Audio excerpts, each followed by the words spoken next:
happen in this session will only serve to input whatever the committee will be doing. So the committee should go and proceed with its sittings uninterrupted, but is going to benefit from the interaction that we're going to have in this session. Yes, Senator Ojwang.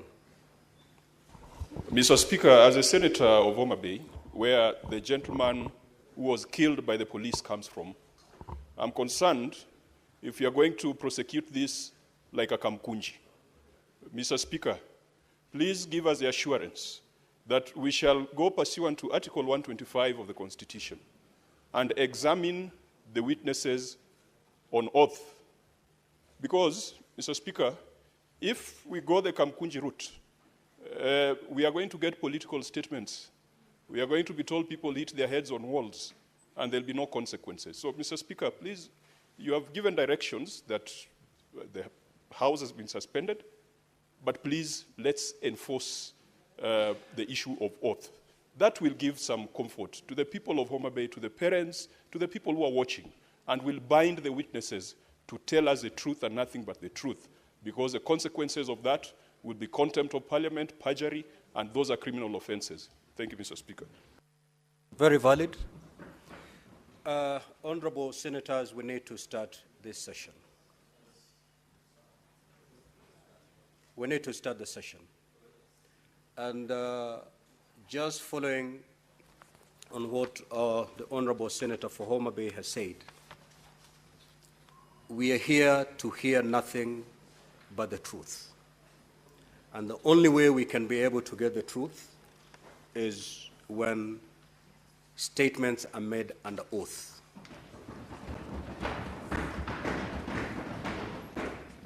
And therefore,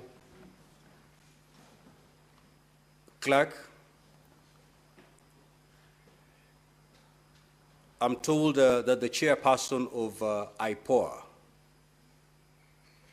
is not in, but the deputy is present. Is that the position? Clerk, honorable senators, this question is to the clerk. Allow him to respond for purposes of the record.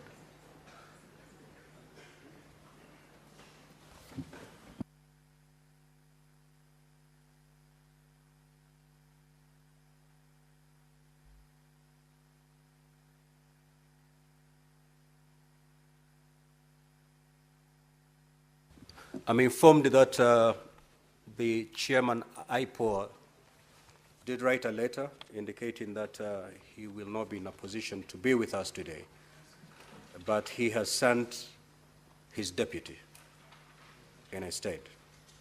Before we start, kindly, clerk, administer the oath to the team, and thereafter I will call upon Senator Eddy, the mover of this business, to take to the floor.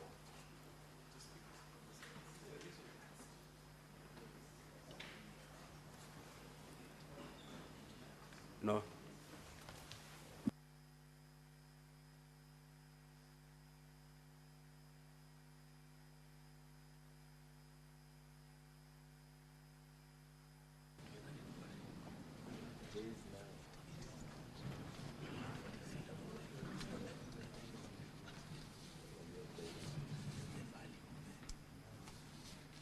From them or myself?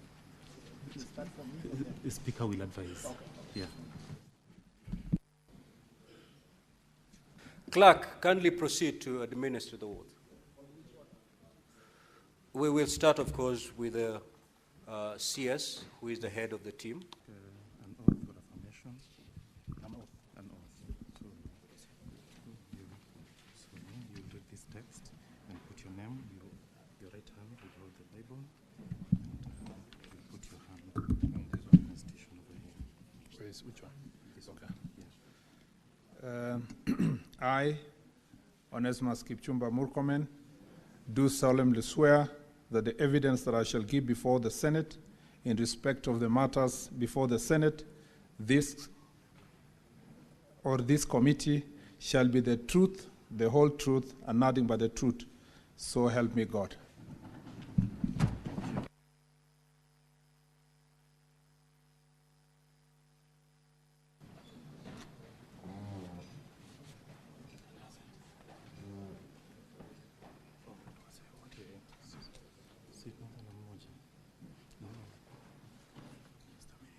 Yes, followed by the IG. Hello, Mr. IG. Will you take an oath or affirmation? An oath you take with the Holy Book on your hand. An affirmation you just raise your hand. Which religion do you ascribe to? I'm a Christian. You're a Christian, so you hold the Bible in the right hand and your left hand will be in the Constitution. Just place on it, then you'll insert your name here and read the text of the oath.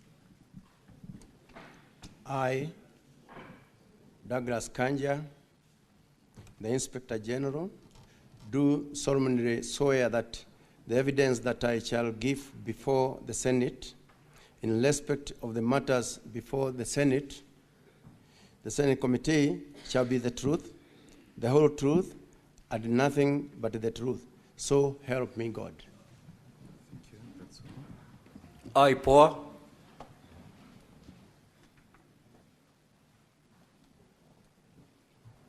Good morning. Morning. Will you take an oath or affirmation? The oath you take with the Holy Book. Are you a Christian, Muslim? Christian. All right. So you hold the Bible on your right hand and your left hand will be on the Constitution. You will read and insert your name here and read the full text. Except this, Yeah, the cancelled one you don't read. I, Anne Wanjiku Mwangi, do solemnly swear that the evidence that I shall give before the Senate in respect of the matter before the Senate shall be the truth, the whole truth, and nothing but the truth. So help me God. The National Police Service Commission.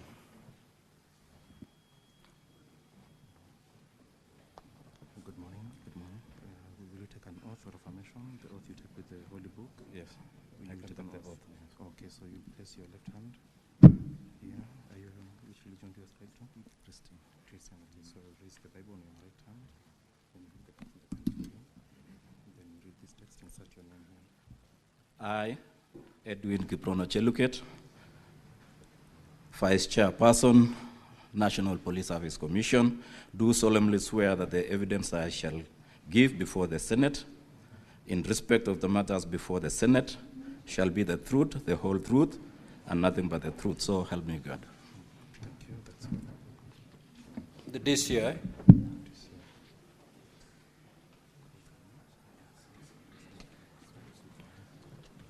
Good morning. No, Honorable CS, Oath or affirmation? the DCI was not among the parties that we had invited to appear.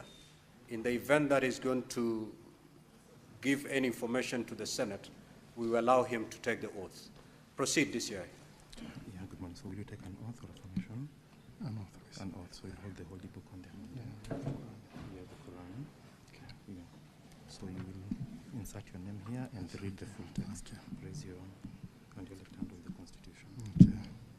I, Mohammed Amin, the Director of Criminal Investigations, do solemnly swear that the evidence I shall give before the Senate in respect of the matters before the Senate shall be the truth, the whole truth, and nothing but the truth. So help me God.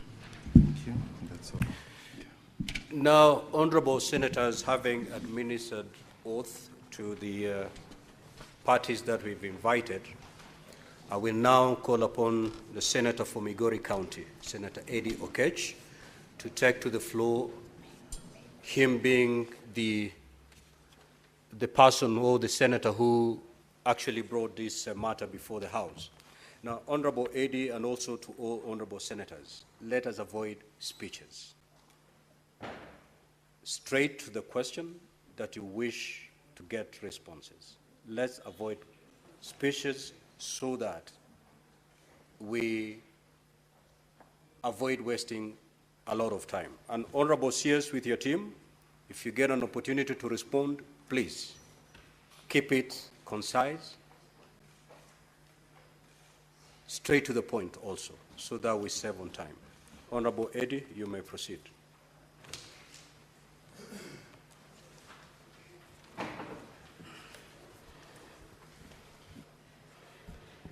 Thank you, Mr. Speaker. This is a request for a statement on the unfortunate death of Albert Ojwang while under police custody. Mr. Speaker, sir, once again, I do rise pursuant to Standing Order number 53-1 to seek a statement from the Committee of National Security, which now has informed this, on a matter of national concern regarding the tragic death of Mr. Albert Ojwang, who is a resident of both Migori and Homa Bay counties under police custody. And Mr. Speaker, sir, desirably so, in this statement, Mr. Speaker, I noticed that the death of Mr. Ojwang has caused widespread grief and outrage within the country. And Mr. Speaker, the late Mr. Ojwang sustained fatal head injuries while in police custody at the Central Police Station in Nairobi, following his arrest by police officers in Homa Bay County, raising serious concerns and questions about police brutality, abuse of authority, and the lack of immediate accountability by the responsible officers. Mr. Speaker, therefore, in this committee, the following should be addressed. The circumstances that led to the death of Mr. Albert Ojwang, including a detailed account of the events surrounding his fatal injury. Secondly, Mr. Speaker, we would wish to know actions taken by the National Police Service and the Independent Police Oversight Authority, IPOA, to investigate the incident, including whether any officers involved have been interdicted or subjected to disciplinary or criminal proceedings. And, Mr. Speaker, we would also wish to know the measures the Ministry of Interior and the National Police Service are implementing to prevent police brutality and ensure accountability, particularly in handling civilians during law enforcement operations. And Mr. Speaker, two specific elements of this, if you allow me, is in this sitting, we want to be very clear on who, in the eye of the minister and or the CS, who, in the eye of the IG, are the suspects in this matter, so that in an issue of murder that has ensued, we've seen when our colleague died here, Mr. Speaker, Honorable Ngondo Were, may his soul rest in peace. Mr. Speaker, the people who were termed as suspects were put in custody, and then even if investigation was going on, they did statements while in custody. Why is this different? That's a question that must be answered. And then the last one, Mr. Speaker, the IG of police informed the nation that the young man who has died, Albert, hit his head on the wall, which therefore suggested that he killed himself. It is important for this House to know and the country to know from him, where did he get this information? And now that the autopsy has been conducted that says the contrary, what has the minister done in terms of taking responsibility on those two accounts? I thank you, Mr. Speaker. Honorable CS, you may now proceed. If there's some aspects that you need your team to also take to the stand, you may allow them. You may proceed.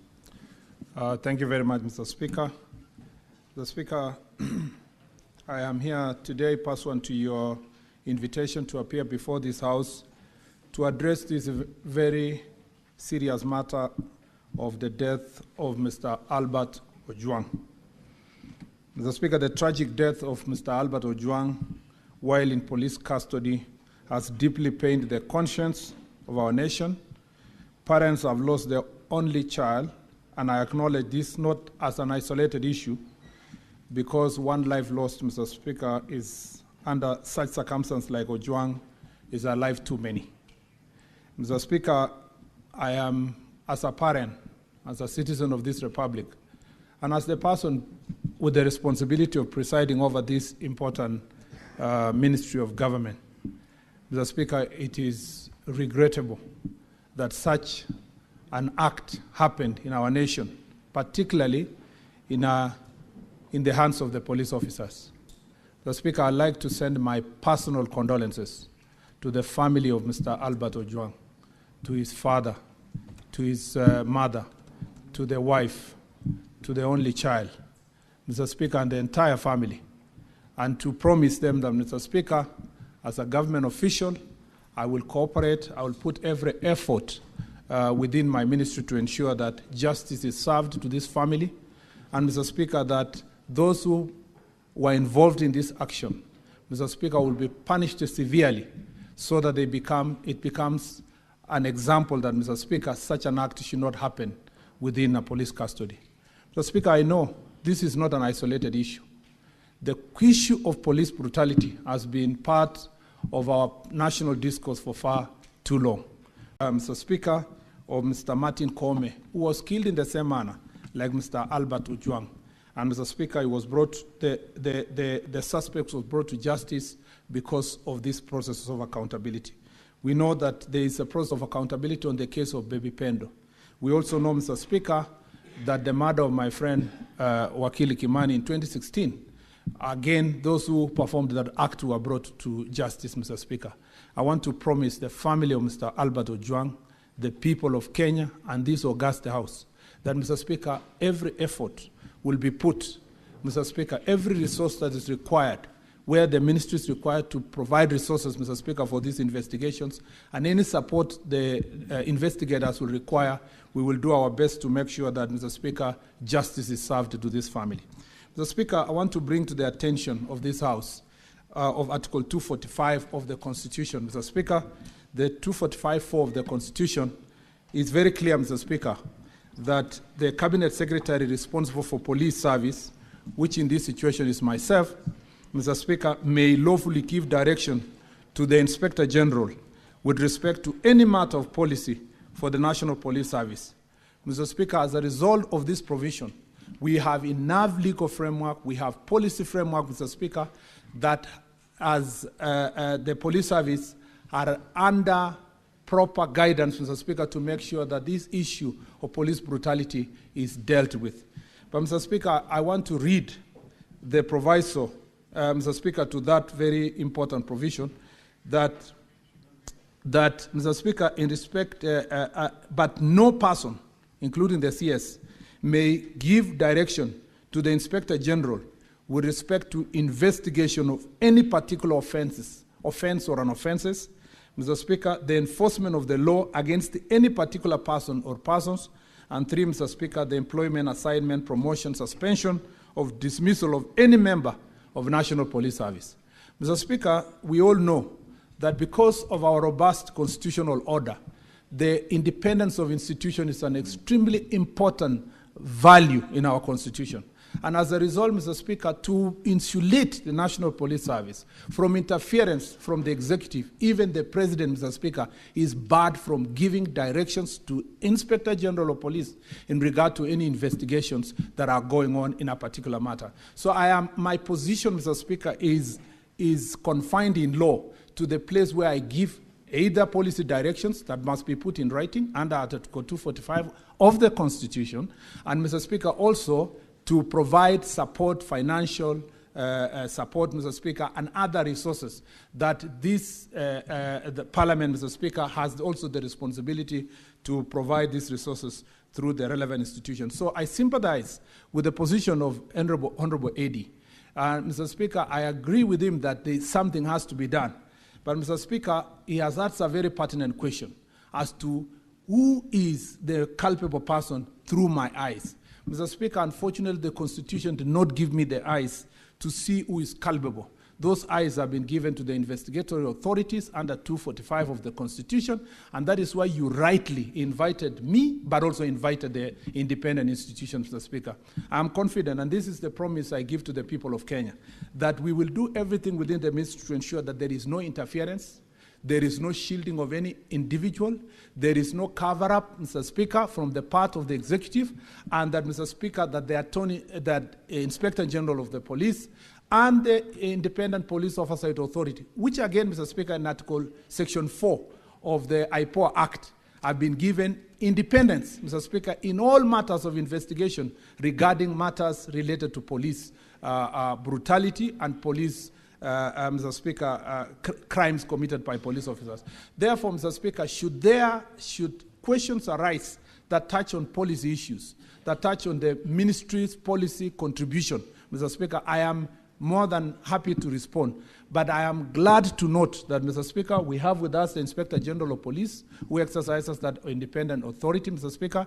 We have here with the IPOA, and Mr. Speaker, we have agreed, Mr. Speaker, that the Inspector General of Police is going to therefore delve into the matter itself of what really happened so that this House can get the proper information. And then as a Cabinet Secretary, I will continue with my oversight responsibilities from the ministry side with policy directions and to respond to this House on those issues that are policy in nature. Mr. Speaker, with your permission, therefore, I would like to invite the Inspector General of Police to first give us really an account of what really happened. And Mr. Speaker, let it be known, not just to this House, but to the country, that in the same manner that this House is demanding accountability, is the same manner I demand accountability from the Inspector General of Police, not to myself, but to the people of Kenya through this office, because this is the office of the CS that in most cases comes to this House and many forums to respond to the issues that are happening in the Inspector General's office.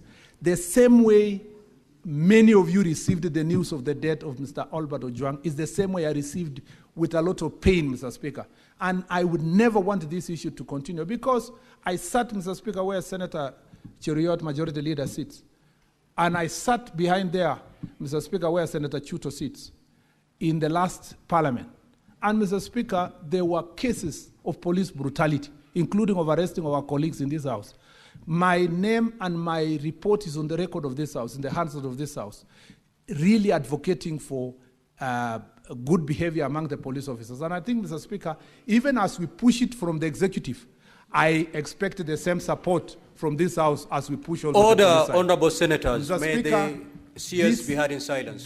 Conclude, Honorable CS. This accountability, Mr. Speaker, is not negotiable. It is not debatable. Mr. Speaker, we expect every national police officer who was involved in this matter to be brought to justice expeditiously. Mr. Speaker, may I now invite the IG to make a statement.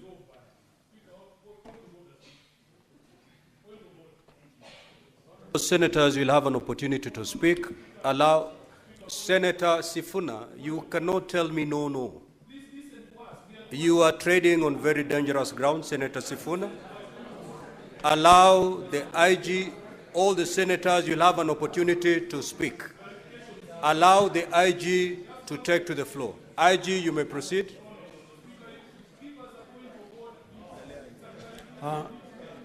Thank you very much, Mr. Speaker, sir.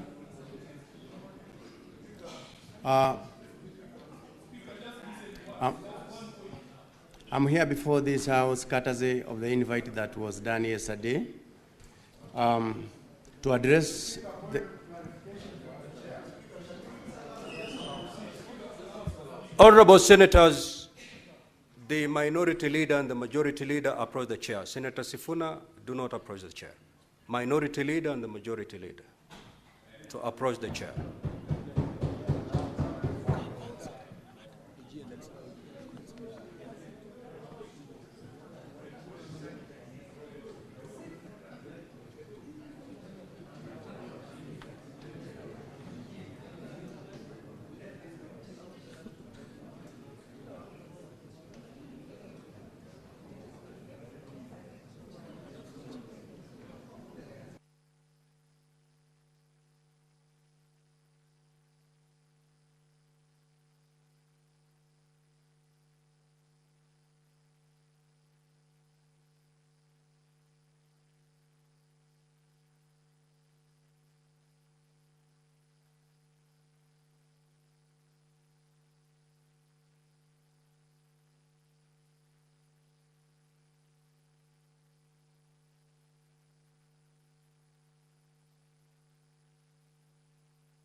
Order, honorable senators, please let us take our seats. Let's take our seats, honorable senators.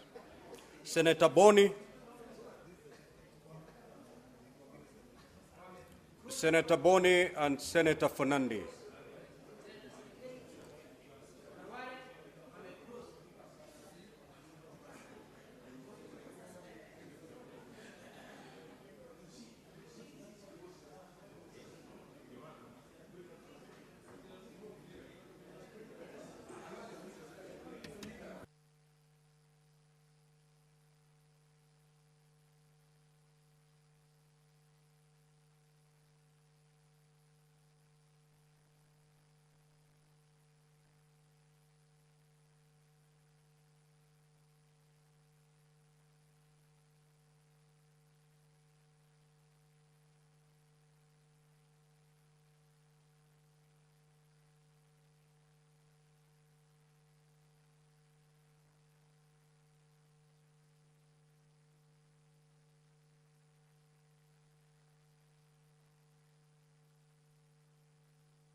Okay, honorable senators, we can now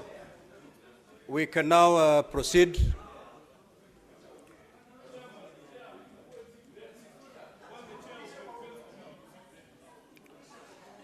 So, honorable senators,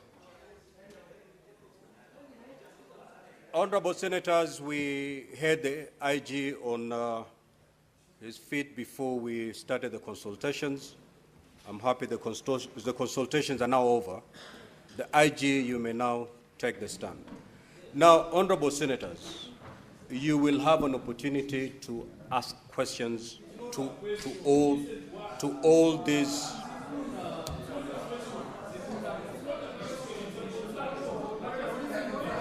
So, IG, you may proceed, please.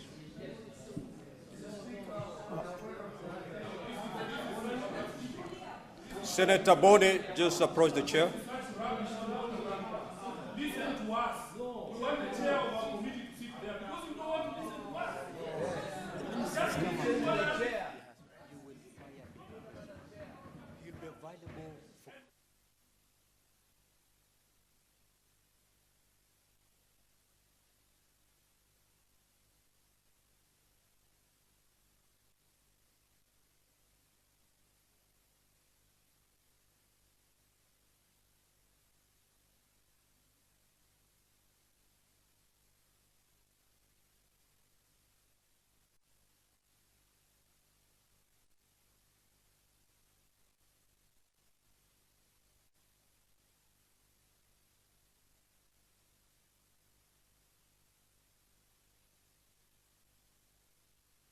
Order, honorable senators.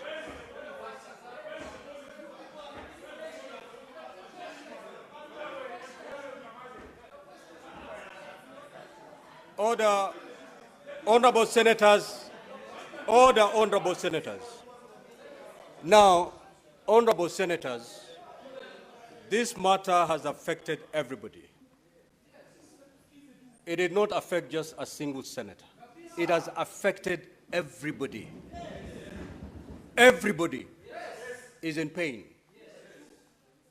So let us not try to show the world that it is only an individual in this chamber that is in pain. Honorable senators, the CS has made his opening statement. He'll be open to interrogation by honorable senators. Now, we may elect to pursue this matter in these two options. Having given his statement, his opening statement, we interrogate him and dispense with him. Senator Sifuna. Senator Sifuna.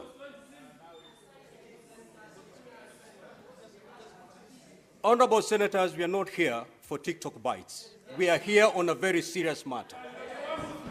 Okay?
Give Senator Wambua the microphone, please. Thank you, Mr. Speaker. Mr. Speaker, with the greatest humility to all my colleagues, I plead with us, please, let us do this process with the greatest humility. Let's just do this for Albert and for Kenyans who are watching. Let's just do this, please. I plead with us. I thank you, Speaker. Now, honorable senators, if you look at the motion that we've just passed, it indicated that we are suspending the sittings for not more than 2 hours. We have already consumed more than 1 hour. It is your motion that you've passed, and therefore, whatever is remaining must be transacted within the remaining minutes that we have.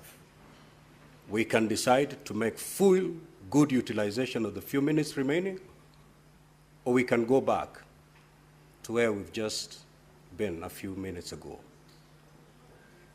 IG, you may proceed to take the stand.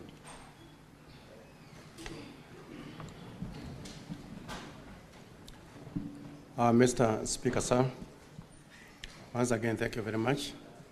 As I said from the beginning, I'm here courtesy of the invite to this House so that I can be able to address on these grave matters that have actually captured the attention of our country.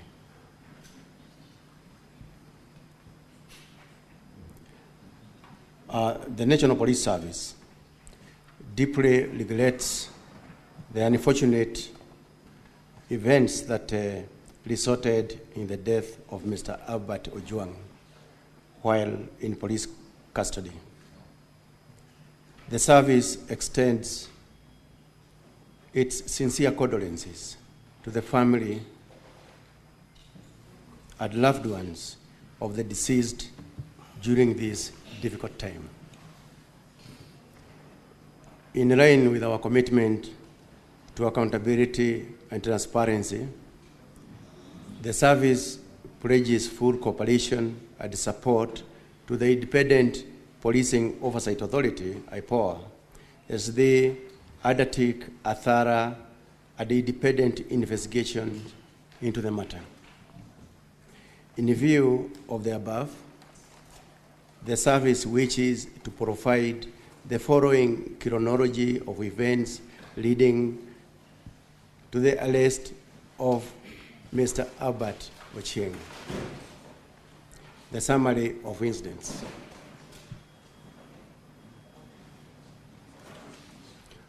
On 4th June 2025, the Director of Criminal Investigations, DCI, received a formal complaint from Mr. Eliud Langat, the Deputy Inspector General in charge of the Kenya Police Service. The complaint alleged that false and malicious information had been published against him in the X, that is formerly Twitter, social media platform. The posts claimed he was involved in corruption within the National Police Service. Specifically, the published information alleged that Mr. Eliud Langat had strategically placed his most trusted officers in charge of Directorate of Criminal Investigations, DCI, in DCI desks, occurrence book, that is the OB, desks and traffic chiefs in order to control both revenue streams and intelligence flow. Additionally, another post depicted him alongside Mr. Joseph Chirchir, who is a senior officer stationed in Nairobi Area Command, under the caption, EACC investigating top cop after purchase of $2.6 million home in Dubai, accompanied by the DIG's photograph under the phrase, Eliud Langat Mafia Police. These claims were found to be defamatory and unsubstantiated and of significant public concern, thereby necessitating immediate investigations under the Computer Misuse and Cybercrime Act number 5 of 2018. The Director DCI immediately assigned the case to the cybercrime investigation officers, composed of Corporal Abdurrahman Hussein, Police Constable Dennis Kanyoni, Police Constable Samuel Kamau, and the Police Constable Milton Mwansi. The same day, Mr. Hilary Mutai, Senior Superintendent of Police, who is the officer in charge Serious Crimes Unit, domiciled at the DCI, and the Police Constable Milton Mwansi visited Vigilance House, that is the police headquarters, to record the complainant's statement. To verify the claims, the investigating team wrote a letter to the Ethics and Anti-Corruption Commission, the EACC, to confirm whether Mr. Eliud Langat was under any investigation. Similarly, a request was made to the Communications Authority of Kenya, CAK, in writing to provide registrations, details, and preserve posts associated with the X account handle at Pixel Pioneerai, account name Pixel Pioneer. On 4th June 2025, CAK responded confirming that the handle was active and had 13.4 thousand 400 followers. On 5th June 2025, the EACC responded in writing confirming that Mr. Eliud Langat was not under investigation by the Commission. On the same day, the investigating team requested additional information from the CAK regarding another X account handle at Kevin Mwesicheles, account name Kevin Mwicheles. The CAK responded with the registered details and relevant posts of the account. Following the evidence analysis, the investigating team concluded that, number one, the EACC had not initiated any investigations against Mr. Eliud Langat, contrary to the social media claims. Number two, CAK reports linked the post directly to the identified suspects. Number three, there existed a prima facie case warranting the arrest of the individuals responsible for the false publication, contrary to Section 22, subsection 1 of the Computer Misuse and Cybercrimes Act number 5 of 2018. On 5th June 2025, the investigating team traveled to Kisii County and reported to Kenyanya Police Station and booked themselves at OB number 23/05/06/2025 at 12:55 hours. They were assisted by Police Constable Fannis, who was nominated by the Sub-County Criminal Investigations Officer to accompany the team. They arrested Kevin Moide at his homestead. He was booked at Kenyanya Police Station, file OB number 25/05/06 of 2025, and later transferred to DCI headquarters, file occurrence book number 25/05/06 of 2025. At DCI headquarters, Kevin Moide provided a statement and disclosed the involvement of 4 other individuals, one being Albert Ojwang, now the deceased, Dorcas Mawia, Douglas Maligiri, and Peter Bogwa. He also chaired their respective X-account handles. The team's analysis of Albert Ojwang's X-account revealed that he had posted similar defamatory content, and consequently, on 7th June 2025, the investigation team traveled to Homa Bay County and reported to Mawego Police Station.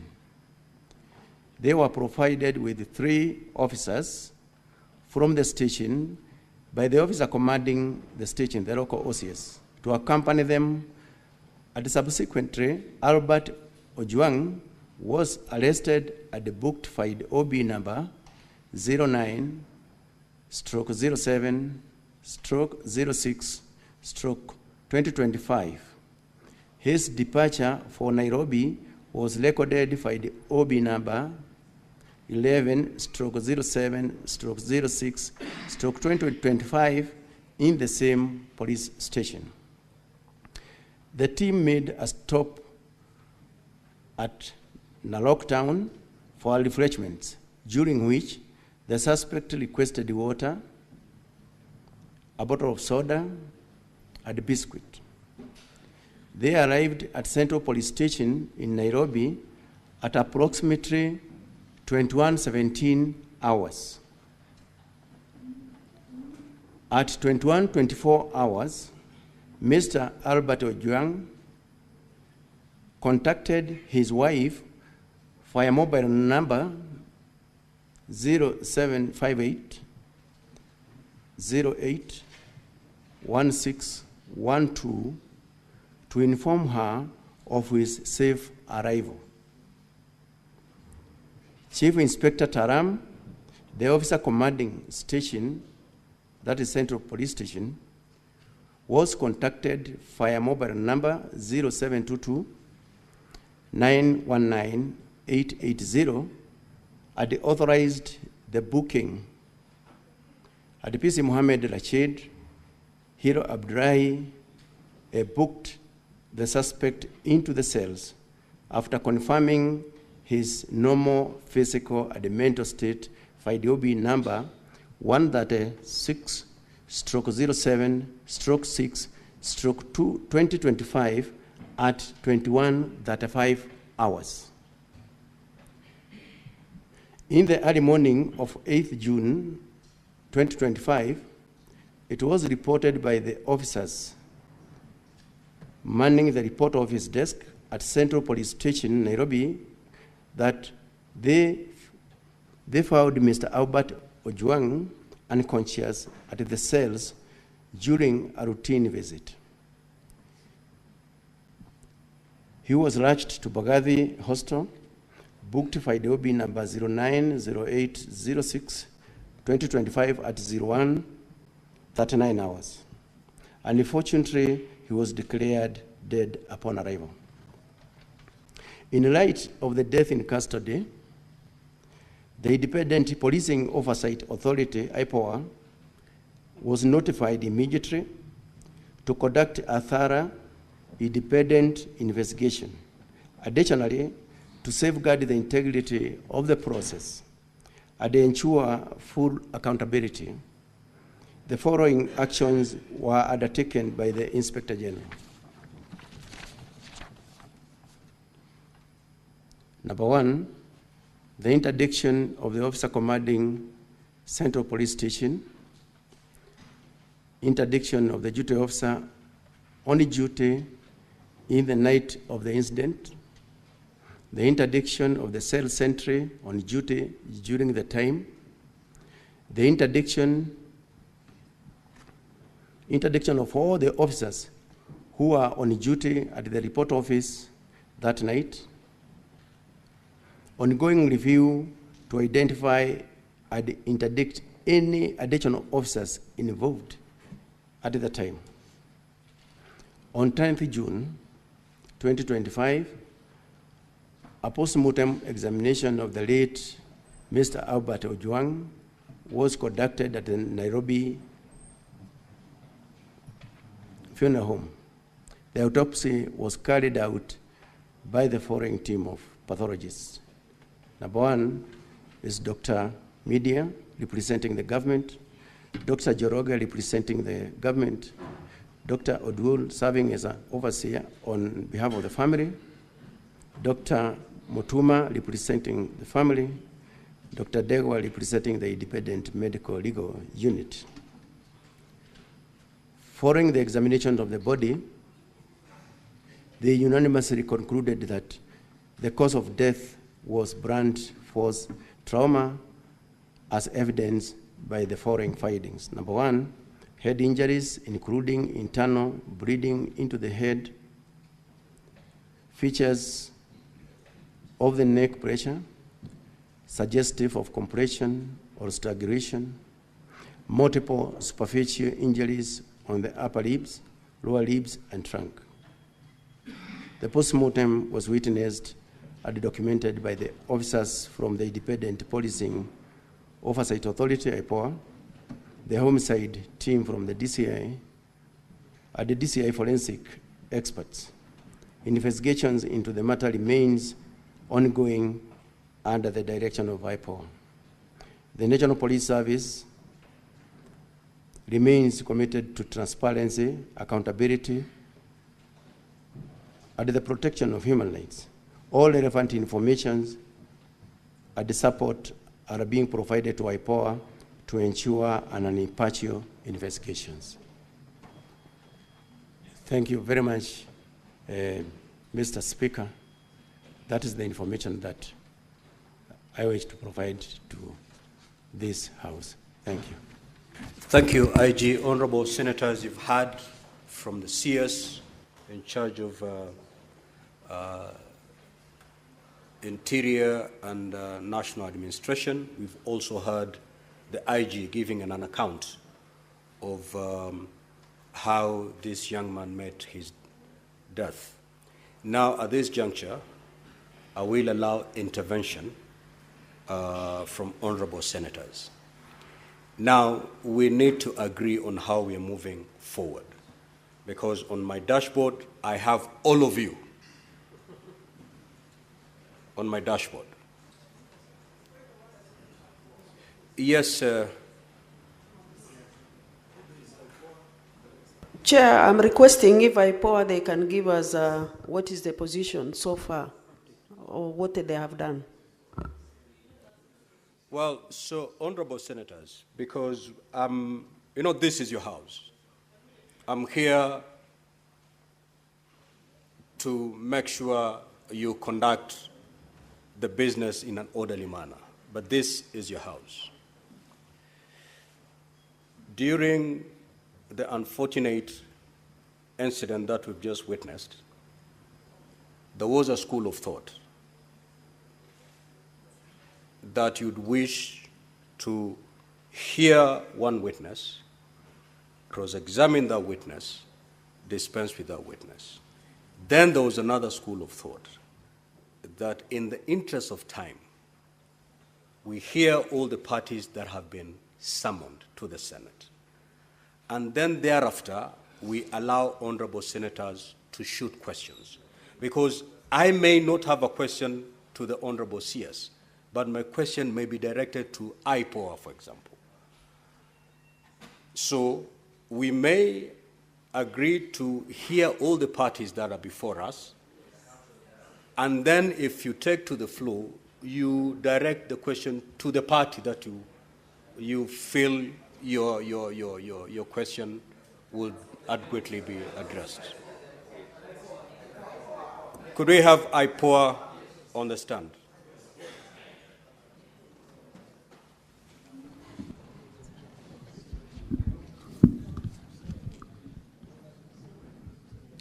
Thank you very much, Mr. Speaker. Now, IPOA, just to indicate that keep it brief. Okay. We are here on a limited time. Okay. So keep it brief so that the other parties have an opportunity to speak, and also we give ample time to the honorable senators to interact with your statement. Proceed. Yes, Senator Vero.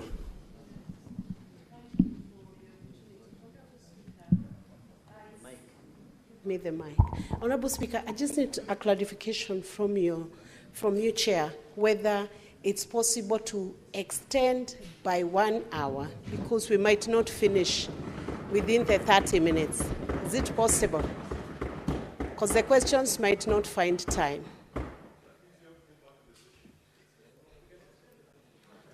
The Speaker has discretion and... Standing orders, I have that power, Honorable Thank Senators. you. Thank if you. you read Standing Order 38, Yes. I have that power. Thank you. But I can only exercise that power if the time that we have, Yes. I see it being utilized for the purpose that has brought us here. Most obliged. Thank you, Speaker. If that is proven to me, I will have no problem extending. Thank you. Thank I you, will Honorable never Speaker. extend even a minute for us to argue or to fight. Okay. I will extend, even if it's 1 hour, 2 hours, for us to dig deep in this matter, not Thank for you, side Honorable shows. Speaker. Side shows, I will not give them even a minute. Proceed, IPOA. Thank you, Mr. Speaker, sir, and this honorable house. As I said, my name is Anne Wanjiku. I'm standing in for my chair, who is away on official duty. So I also wish to relay our condolence as the authority to the family of Mr. Ojwang. It was very unfortunate to lose such a young man, a professional with a very young family. So, Honorable Speaker, we have been mandated as IPOA to oversight police on issues of crime, criminal offenses, and the recent judgment by Mugambi J emphasized that IPOA has the sole mandate to investigate police on criminal matters. On regard to this case, Mr. Speaker, I'll give a brief of the facts that we have. From start, the DCI received a complaint from the DIG, Kenya Police, Mr. Eliud Lagat, through a letter referenced DIG KPS SCC POL Volume 2, 72 dated 4th June, where he alleged that he suffered continuous false and malicious publications on X account, formerly Twitter, with the username Pixel Pioneer, and requested investigations with a view to establish the person and motive behind it.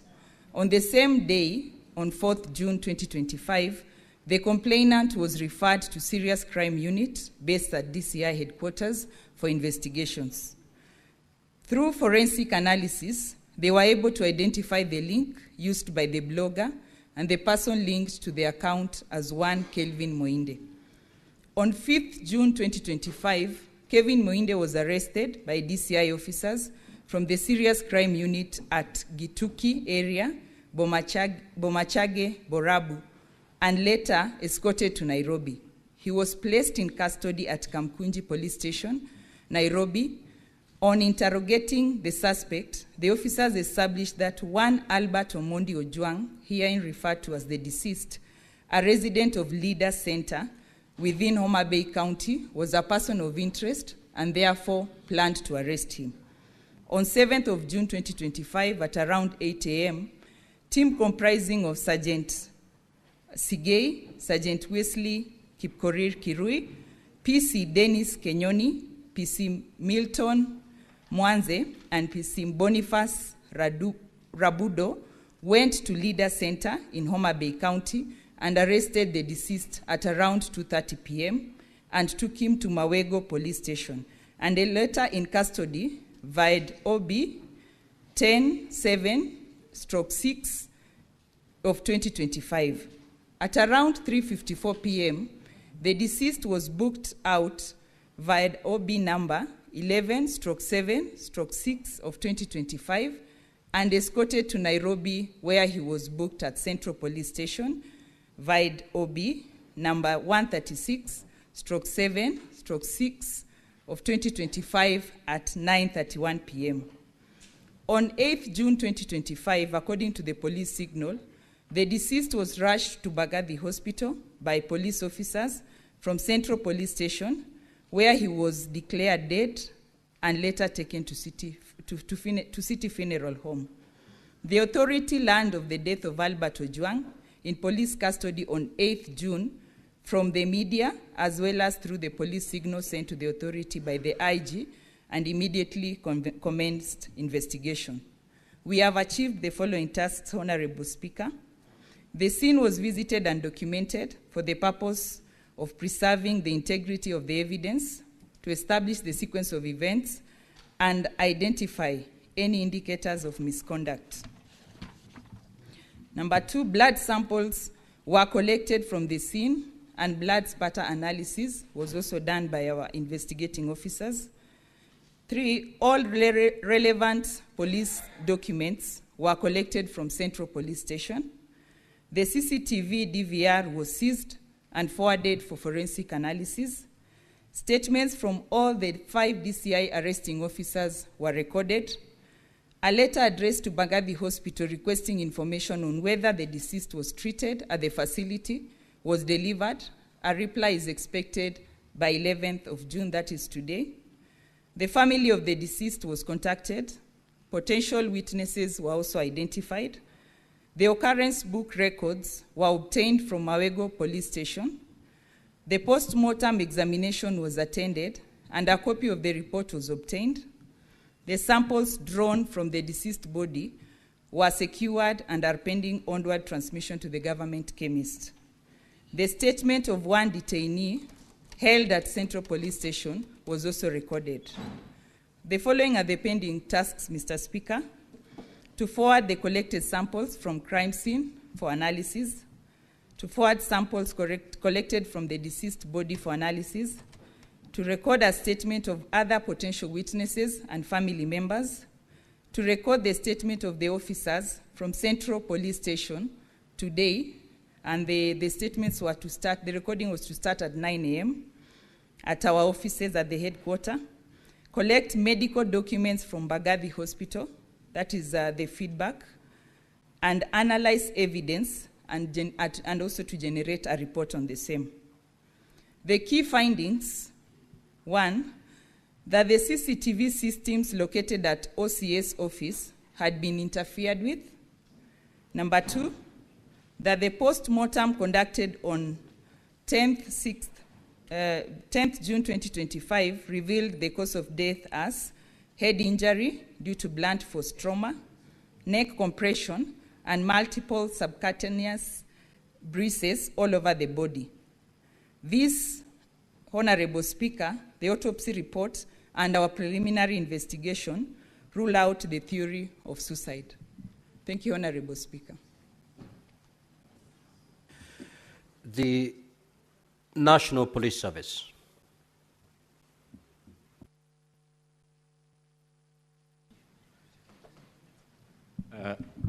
Thank you very much, Mr. Speaker.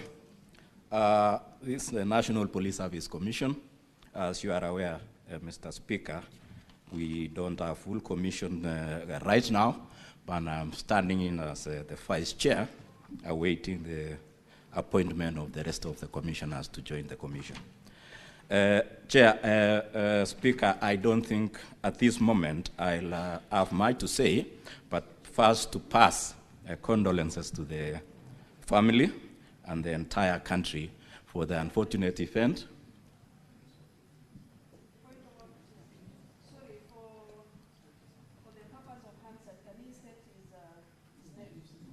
Oh, sorry. My name is Edwin Kiprono Cheluket. And as I've said, Speaker, we are waiting the rest of the commissioners to join us. Mr. Speaker, I only come in on 2 issues, disciplinary control in the National Police Service. And the issue of disciplinary control includes actions against police officers who have been convicted of disciplinary offenses, which include such circumstances as has happened today. If the investigations lead to culpability of any officer, it is the responsibility of the National Police Service Commission to take the necessary steps and meet the necessary sentence to that culpable officer. And as you have said, the IG has already confirmed that he has interdicted 4 officers already, which is within his mandate as the Inspector General. When the investigations are over, we will be able to receive that report, and whether it will result, depending on the participation of each of the affected officers, meet the necessary sentence or meet the necessary punishment in terms of whether it is a reprimand, whether it is a warning, whether it's reduction in rank, or whether it is a dismissal. So as for us, we are waiting for the finalization of the investigations by IPOA and the support of the Inspector General and any other body that may give us information on culpability of any police officer. So at this moment, Mr. Speaker, we are waiting, and we hope the entire process will be open and transparent. Once we have all the facts, we will know which sentence to meet to which officer, and which officer is supposed to get what kind of sentence. I submit, Mr. Speaker. Thank you. The DCI.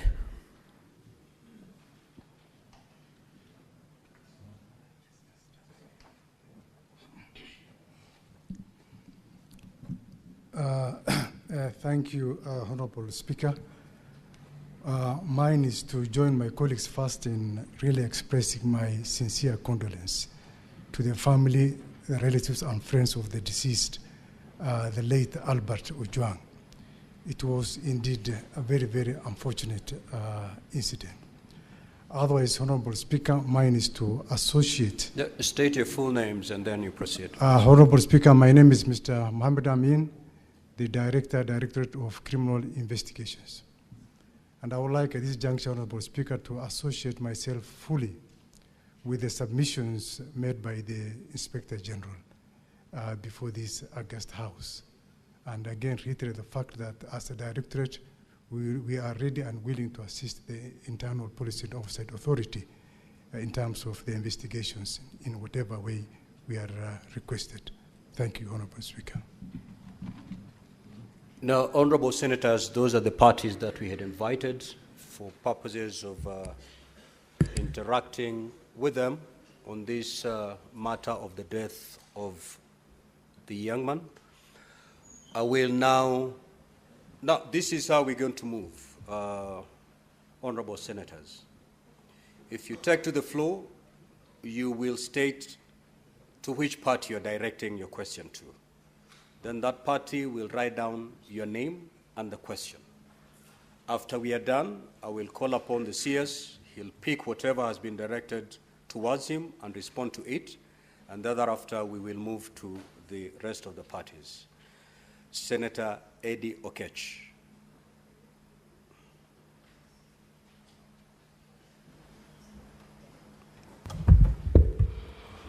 Mr. Speaker, my questions are 2. And actually, Mr. Speaker, if you read my first question in this statement, it was very clear. And I'll repeat it for the purposes of the IG. Now that the CS has said that he has no eyes and he has no ears, The question was the circumstances that led to the death of Mr. Albert Ojwang, including a detailed account of events surrounding his fatal injury. The DIG has stated that around 23:35, Albert was booked at the Central Police Station.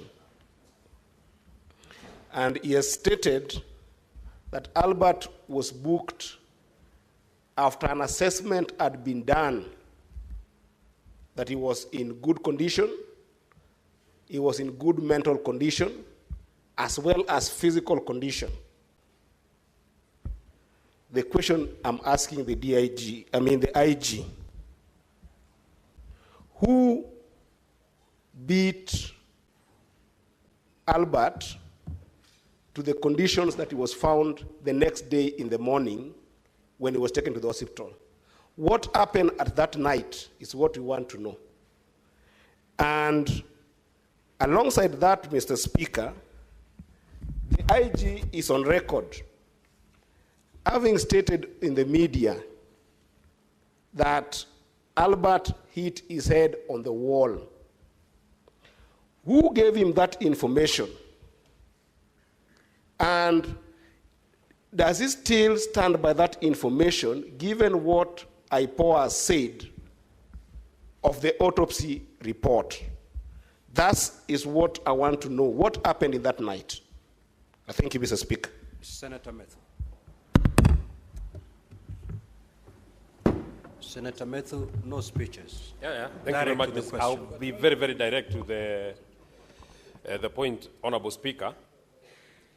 And Honorable Speaker, having listened to the man who, in my opinion, now carries the man who was supposed to give us the evidence of the chronology of what happened, I am of this opinion, Honorable Speaker. We were told that the complainant is the Deputy Inspector General of Police.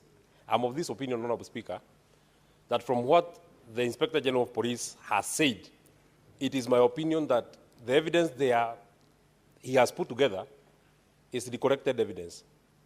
And I'll give two examples of why I am of the opinion that the Inspector General wants to just cover his deputy.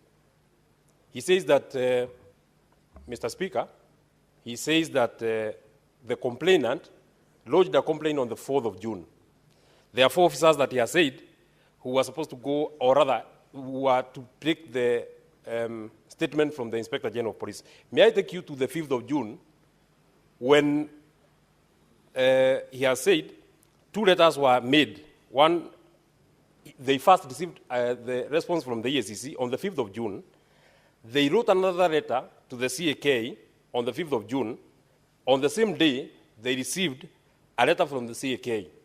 Once they were satisfied that there is a case to answer, the officers went to arrest Albert. Now, Mr. Speaker, the officers arrived in Kisii at 12:55. Walking back, it is 307 kilometers from Nairobi to Kisii. If indeed they left Nairobi after they were satisfied, unless these letters were being done before government opens offices, I know that government opens offices at 8 in the morning. If they did a letter, for example, to the CAK at 8, and they got a response at maybe 8:15, if the government is so swift, then it means that they drove to Kisii in less than 3 hours. This, Mr. Speaker, cannot have happened unless there is further evidence that of how.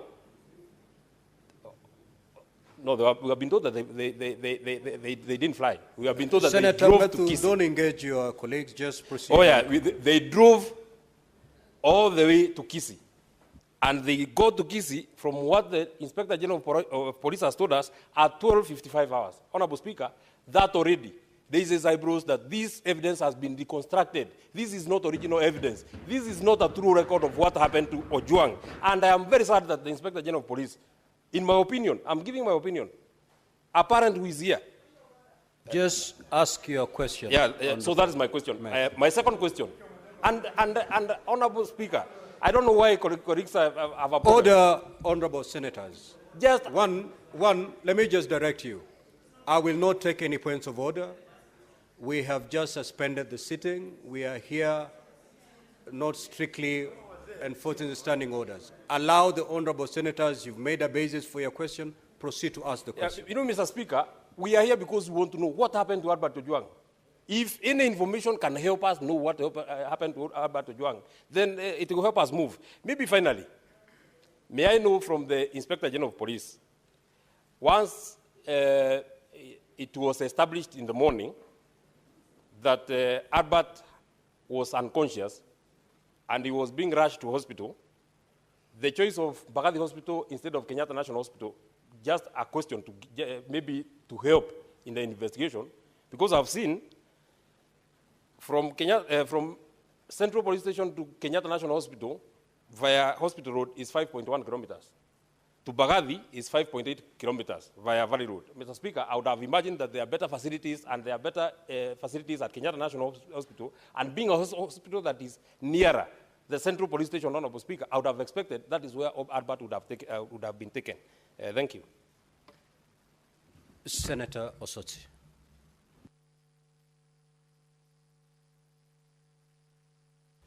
Thank you, Mr. Speaker. Mr. Speaker, I've listened to the IG very keenly, but I would like to know what brief, the specific brief that led to the suspension of the officers at Central Police Station.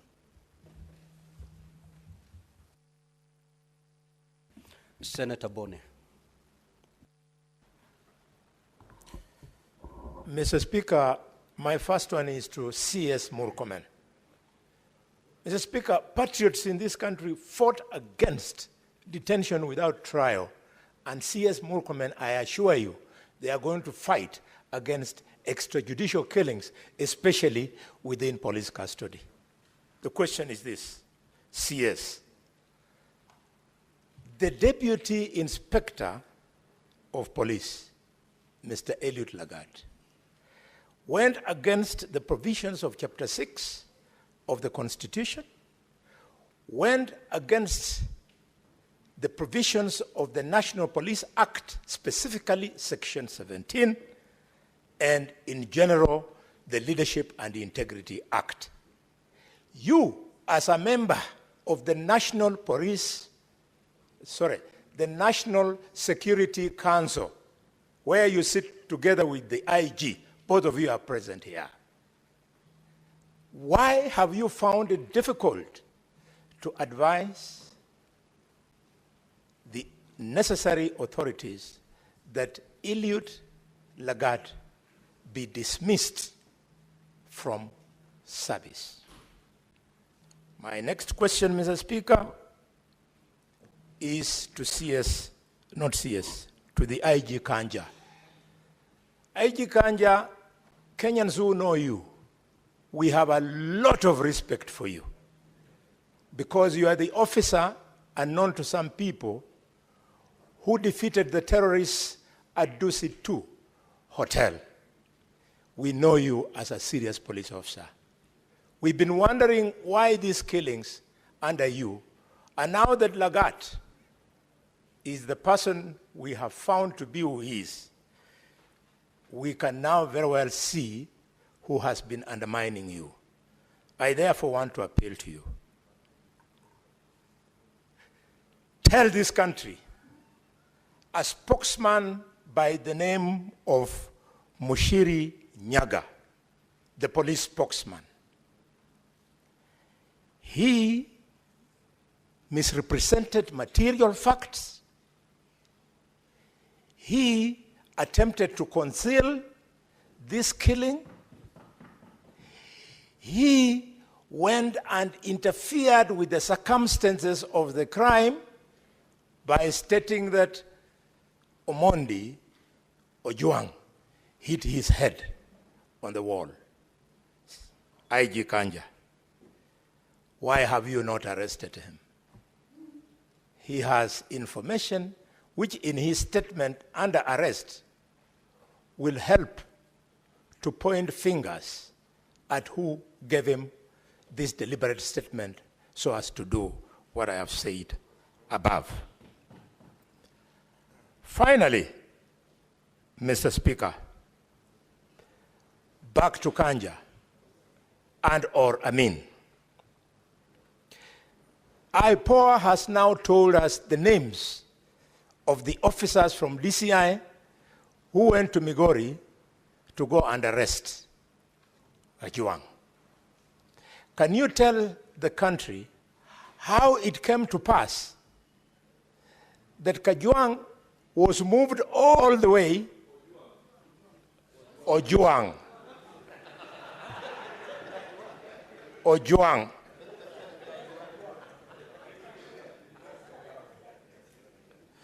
that Ojwang was moved all the way, hundreds of kilometers, contrary to the provisions of normal procedure that would have required that he be taken to the nearest police station in the jurisdiction where he committed, quote unquote, the said crime, and that if he needed to be moved, a magistrate needed to give permission for him to be moved all the way to Nairobi. Could you, IG, tell us why you have found it difficult to arrest these officers? And their names are a little bit disturbing. You tell us why you have not arrested them? Because they're the only ones who were with this young man from the last time the parents saw him well and alive up to the time they came to Nairobi for the country to be told that the young man was dead. Finally, Mr. Speaker, I want to appeal to CS Murkomen. CS Murkomen, the National Security Council, where you sit, is charged with promoting and guaranteeing security of the country. And you have the audacity to come and face the Parliament of Kenya and tell Kenyans that you don't see, you don't know. CS Murkomen, please, for the respect of this young man, you are yet to grow a child up to the age of 31. Can you immediately resign? You are not fit to be in that docket. Please, I beg you, it is not personal.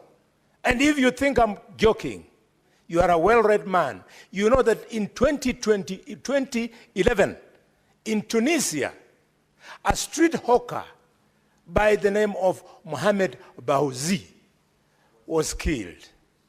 And people came into the streets, and the government of President Ben Ali was overthrown.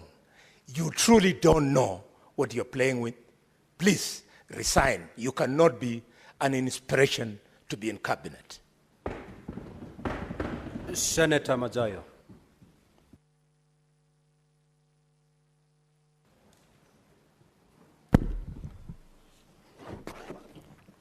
Asante mstahiki Spika.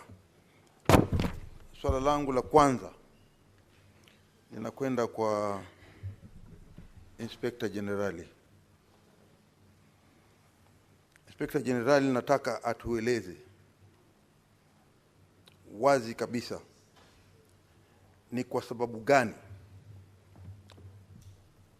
kulikuwa kuna lazima ya kwamba huyu mtu aliyeshikwa kule Homa Bay, huyu Ojwang. Sorry my brother Kajwang. Huyu Ojwang aliyeshikwa kule kwa Homa Bay kuchukua safari ya masaa mengi kama hayo mpaka Nairobi, kulikuwa na sababu gani hapo katikati ya kwamba ni lazima aje Nairobi? Swala la kwanza. La pili,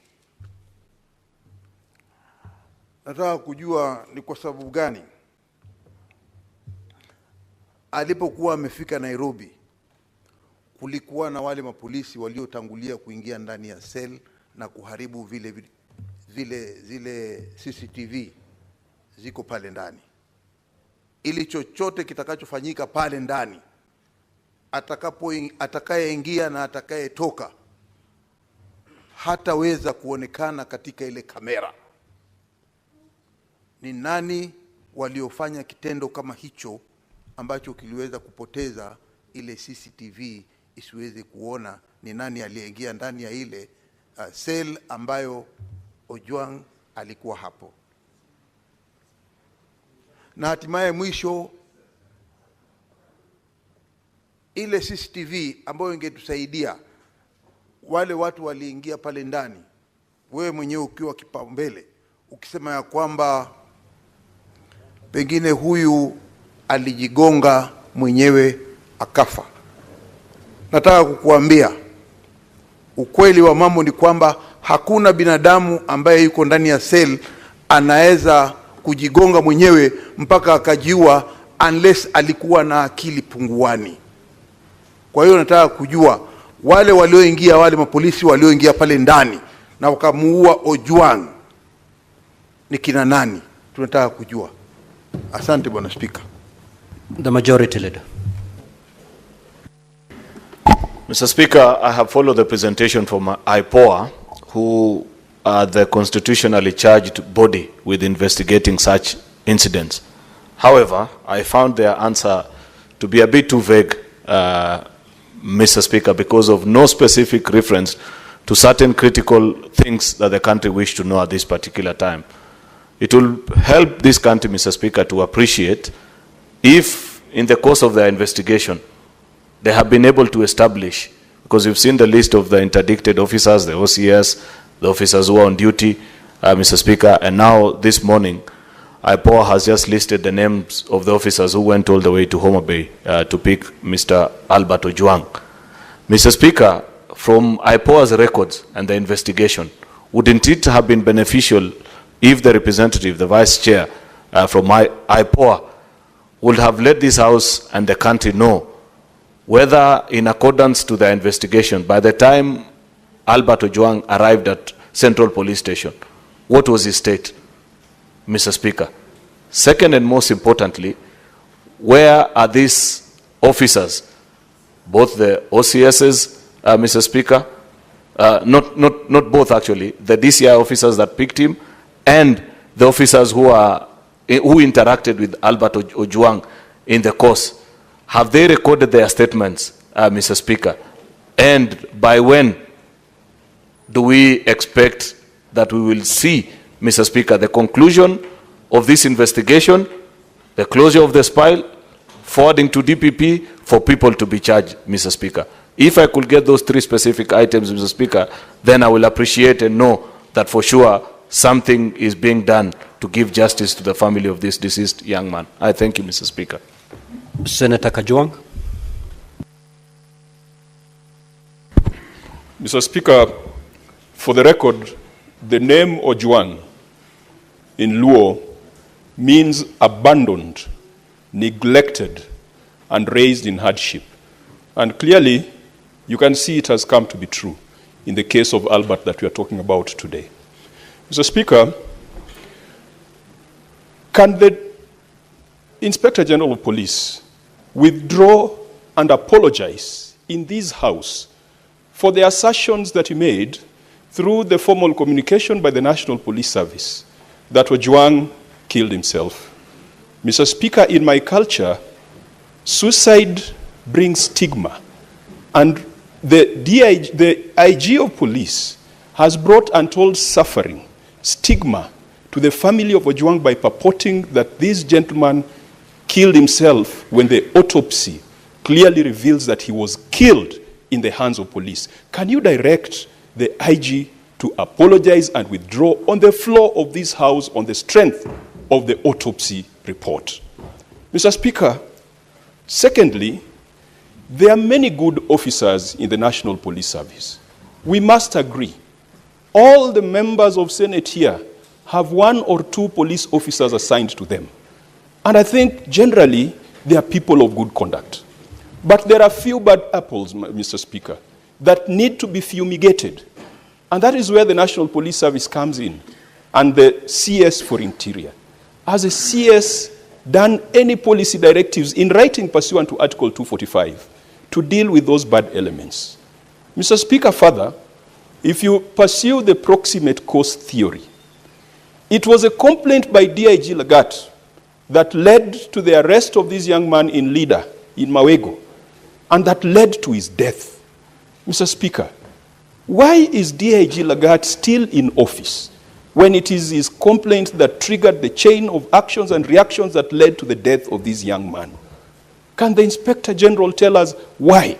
Can the CS tell us why? Because you cannot be in office still having authority and power, and you are the person who is being investigated. Mr. Speaker, I said there are many good police officers. The stepping aside of DIG Lagat is not going to lead to the collapse of the police force. And Mr. Speaker, what Kenyans want to see is DIG Lagat not just stepping aside, but he should also go to a police station and record a statement and have his fingerprints taken, because there is no way you are going to carry out an investigation without addressing the proximate cause of the chain of events that led to the death of this young man. Mr. Speaker, we have been told that there are other suspects that were mentioned. There was Kevin, who was taken to Kenyanya and ultimately, I think, ended up in Kamukunji. What is the status? Are they still alive? Kevin, Dorcas, Peter, Douglas, Albert is dead. What about the other 4 that were adversely mentioned? Can the IG assure this House? And in fact, Mr. Speaker, we might need to issue habeas corpus so that they can be produced and we confirm that they're alive, because one of the co-accused is right now lying at the city mortuary. Finally, Mr. Speaker, the CS has pointed us to Article 245. And Mr. Speaker, the CS is an illustrious former member of this House. I have a lot of personal respect for him. We are friends, we are age mates, and I believe we operate at the same intellectual bandwidth. But I fail to recognize when he becomes the cabinet secretary, Mr. Speaker. Because the things he spoke for, the things he stood for while in this House continue to happen unabated under his watch. He was very articulate and eloquent when talking about the killings in Elgeyo Marakwet, in Baringo. They are still happening today. He was very articulate one time when the police came to the presence of Parliament, Mr. Speaker. He moved this House to suspend its sittings and the Speaker ordered the police to exit the presence of Parliament. That is a gentleman who is today the Cabinet Secretary. When our colleagues, Senator Malala, Senator Lelegwe, Senator Lagat, were arrested on the eve of an important debate, the then Senator Murkomen was passionate, articulate, eloquent, citing the relevant provisions of the Constitution, and moved this House to adjourn until the rights of our senators were observed. Could the CS tell us? I know he might not tell us what happens when you become a cabinet secretary, because obviously there seems to be a metamorphosis from positive to negative. But can he tell us whether he has issued any directions in writing, as he had referred to Article 245? And he tables them before this House and before the relevant committee, whether he has given policy guidelines, prudential advice on extrajudicial killings, enforced disappearance, violation of rights of protesters, violations of rights of citizens, the emergence of vigilantes, and non-state actors who are abducting people in this country. That is part of his responsibility. Can he confirm that he has lived to that responsibility? Thank you, Mr. Speaker. Senator Mungatana. Asante sana Bwana Spika. Bwana Spika, kifungu cha 239 cha katiba ya Kenya inasema vitengo vya usalama ni vitatu: Kenya Defence Forces ama jeshi, National Intelligence ama majasusi, na polisi. Na inasema mamlaka hizi tatu katika hicho kifungu ziko chini ya wananchi, yani under civilian authority. Sasa mimi nataka kuuliza, wale walimkamata Albert Ojwang, wale walimweka Albert Ojwang katika seli, Ni mafunzo gani walipata ya kwamba ukiwa ndani ya seli unaweza kufanya chochote kwa yule mtu ambaye wewe mamlaka yako iko chini yake? Nataka kuuliza Inspector General, nataka kuuliza waziri anayehusika, kama katika training yao hawa polisi, are they taught kuhusu constitution, kuhusu being under civilian authority? Wanafundishwa hii? Ya pili, mawakili wote ambao washawahi kusimamia wateja wao ambao wanashtakiwa na kesi za jinai, ukienda kwa police station pale mbele, Bwana Speaker, ukitaka kuona mteja wako yoyote, ni lazima ujiandikishe kama wakili. Ni lazima useme ni nani unamuona. Sasa mimi nataka kujua siku ile Albert Ojwang alishikwa, na kawaida ukiingia pale vitu vyako vyote vinatolewa, ID yako, kila kitu inawekwa mahali kando. Wewe unaingia kwa seli peke yako na nguo zako. Swali nataka kuuliza, polisi watuambie, Inspector General, walikuwa watu wangapi katika ile seli? Kwa sababu huyu mtu tumeambiwa amepigwa ama amekufa kwa sababu ya maumivu aliyopata. Sasa either alipigwa na wale wenzake ambao walikuwa wako hapo ndani, ama alipigwa na polisi ambao walipata nafasi ya kuingia. Kila mtu ambaye anaingia pale lazima ajiandikishe. Tunataka kujua IG wa polisi, ile kitabu ambayo ukitaka kuingia kwa seli unaandikishwa, kiko wapi? Na ni askari gani walipewa nafasi ya kuingia? Na ni watu wangapi walikuwa ndani ya sel ya Albert Ojwang? Haya maswali tunataka yajibiwe. Wakenya wanataka kujua ni nini iliendelea usiku huo ili asubuhi huyu kijana awe amefariki. Asante Bwana Speaker. Senator Mogeni.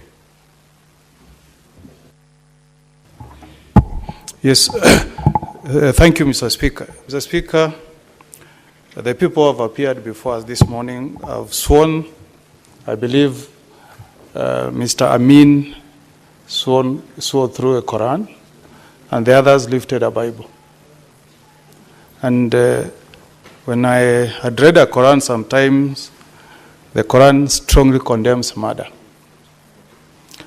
And the Bible, CS Murkomen, you are Christian, it says, thou shalt not kill. So this matter is painful. This is an extraordinary sitting. Mr. Speaker, the people who started the events that led to the murder of this young man, who is the only son of a fairly elderly parent, who are from the DCI. And when you speak from Homa Bay, I believe he was first taken to DCI. And Mr. Amin, I want to look at you, and you are a Muslim, and you have children. All of you have children. I also have children. Nobody will have any joy when you see somebody's son die. Honorable Mogeni, the 2 hours have lapsed. I will therefore extend for a further 45 minutes. Thank you. So, Mr. DCI, I believe that at the DCI offices, you have CCTV cameras. So if we need to connect the events before we end up at Central Police Station, Mr. Speaker, the life of Ojwang stopped. We can also stop everything we are doing to get to the bottom of this matter. If we had John, Mr. Speaker, can we get the CCTV cameras that will track the movement of this young man from the DCI headquarters all the way to Central Police Stations, if we sincerely want Kenyans to know the truth, so that we know whether this guy was taken to Central Police Station dead or alive. So, Mr. Speaker, we want this to be an extraordinary session. If we have to go to the bottom of the truth, Can the DCI tell us this afternoon, since you have sworn by the Quran, that you can get us the CCTV cameras that will show us the state this late man was when he left DCI, assuming that the CCTVs cameras at Central Police Station were tampered with? One. Number two, this is to IG now. This was an ordinary suspect, one IG, booked at Central Police Station. I want you to, and Murkomen, you are a lawyer, you are a colleague. And we know you have a wife and you have children. I also have children, Murkomen. So we are here pained for what the police have done. Murdering a Kenyan in a police cell. Somebody's only child. How heartless can you guys be in the police force? So we want to know why. Why was this young man, Ojwang, booked alone in a cell at Central Police Station? If this was not covered up. Finally, Mr. Speaker, this person from IPOA, you are a vice chair. The chairman of IPOA knows that we are investigating a matter where a Kenyan has been murdered in a police cell.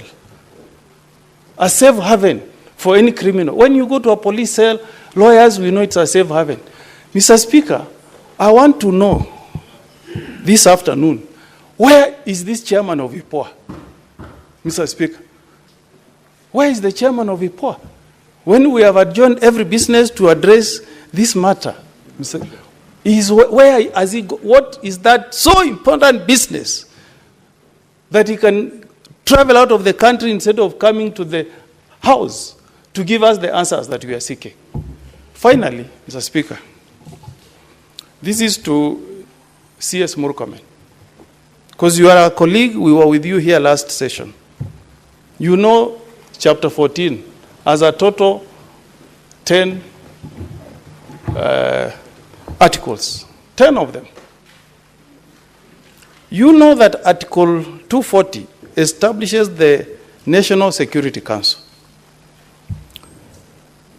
If you read Article 4, Article 240 is about Article 3. It says the council shall exercise supervisory control. Supervisory is a verb, an action word, a to-do word. So it says the National Council shall supervise all the police units. So how can you come here, CS, this morning to tell us that the government of the Republic of Kenya has no eye, can say nothing? When the Constitution commands the police units to respect human rights, the rule of law, and fundamental freedoms. Fundamental freedoms demand that if I'm a suspect, arrest me, take me to a police station. If there is a crime I've committed, take me to a court of law. So I want to ask you, CS, this morning, do you want to tell us that the government of the day, led by the Commander-in-Chief, has got no supervisory powers over the police force in Kenya? Is that what you are telling the Senate of the Republic of Kenya this morning? Those are my questions. The Deputy Speaker.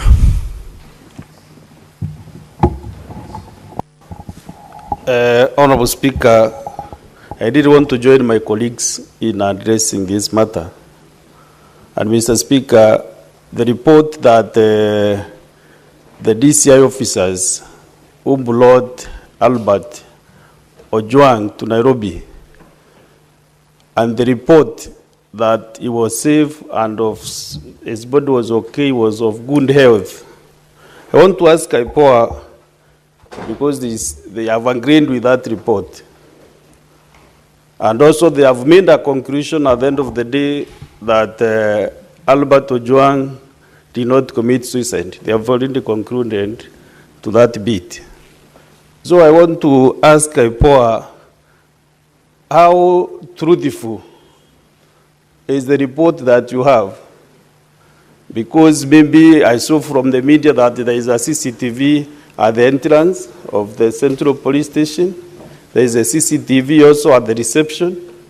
All those CCTV cameras destroyed, that you have nothing completely to explain whether Albert Ojwang came when he was sound and safe, and maybe whether you are correlating the traveling from Homa Bay to Nairobi and to DCI, the way my colleague has explained here. So, because if you are investigators, you know, you cannot give us half-baked information. Just tell us exactly what has been happening. And because you are vice chair, you know, the chairman could really be the person to pin down.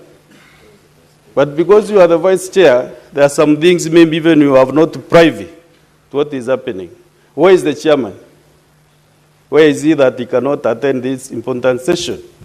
That the Senate of the Republic of Kenya has stopped all business to handle this matter since yesterday, Mr. Speaker. We spent actually the whole afternoon yesterday, today morning, we are ready to stop any business.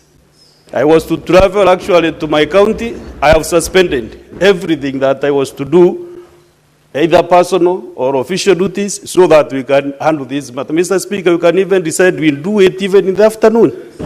We are not in a hurry. We want to stop this thing once and for all.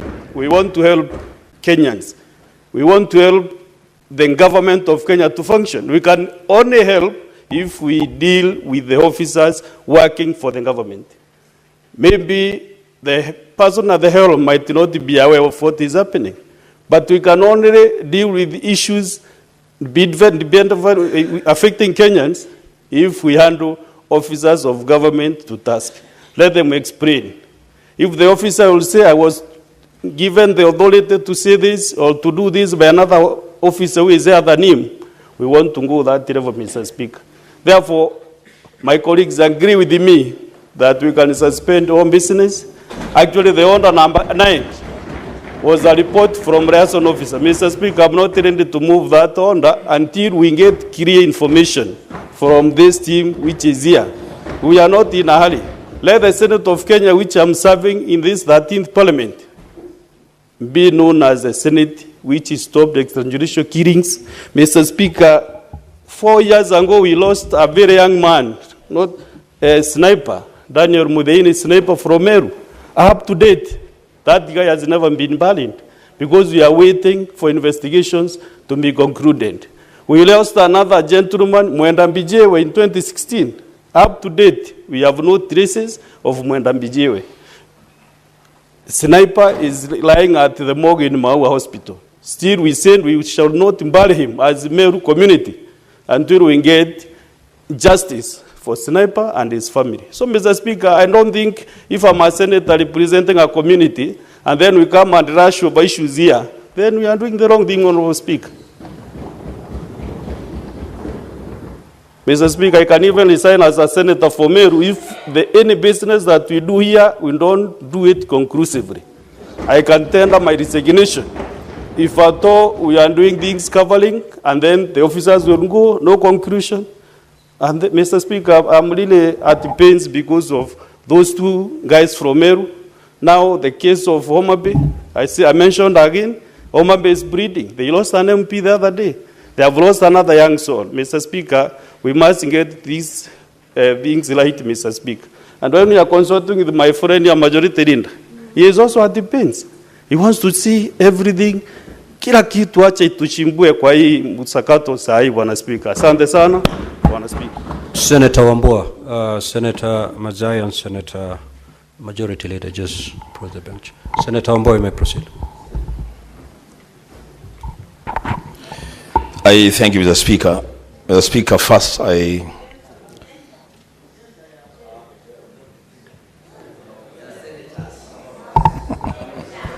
Just proceed, Senator Wambua.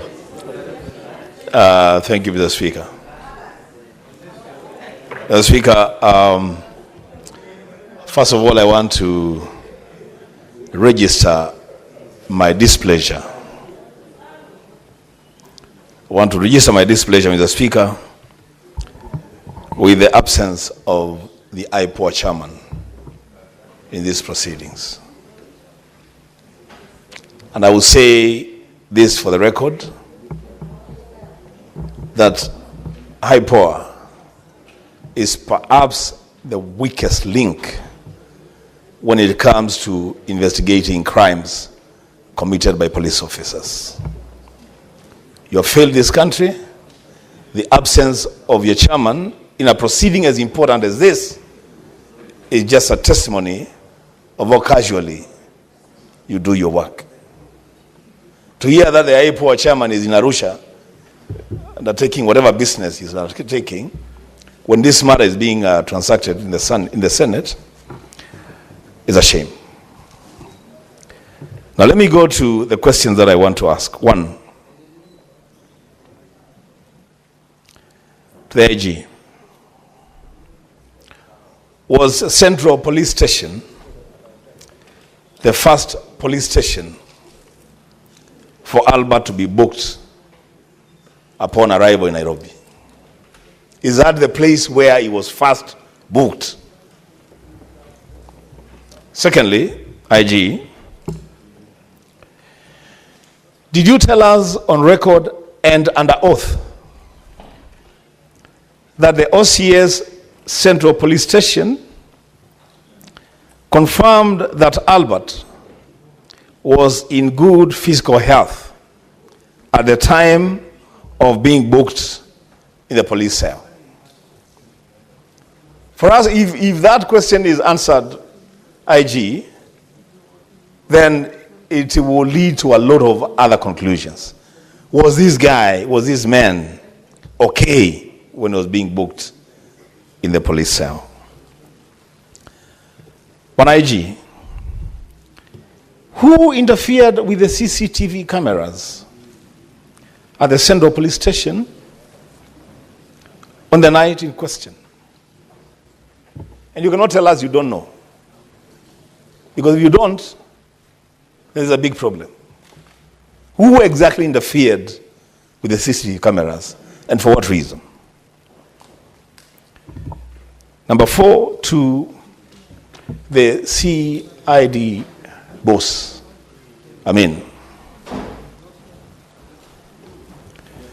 What is the fate of the arresting officers? Where are they? Where are your arresting officers? We have been told that the officers that just booked in a suspect at the Central Police Station have been suspended. We've been told they have recorded statements. What about the arresting officers? Where are they? You have given us their names. Are they still in service? Perhaps pursuing the next suspect. Where are they? And it is at that point, Mr. Speaker, that I must put it straight to the CID boss. That Kenyans have a big problem with officers from your unit. A big problem. In fact, I will say it on record in the Senate, that the operational tiff between your officers and regular police officers is a source of serious concern to the security of this country. You cannot tell us that officers who just received a suspect have been suspended from service, and that the officers who did the arrest and transported a suspect all the way from Awego to Nairobi, we don't know where they are.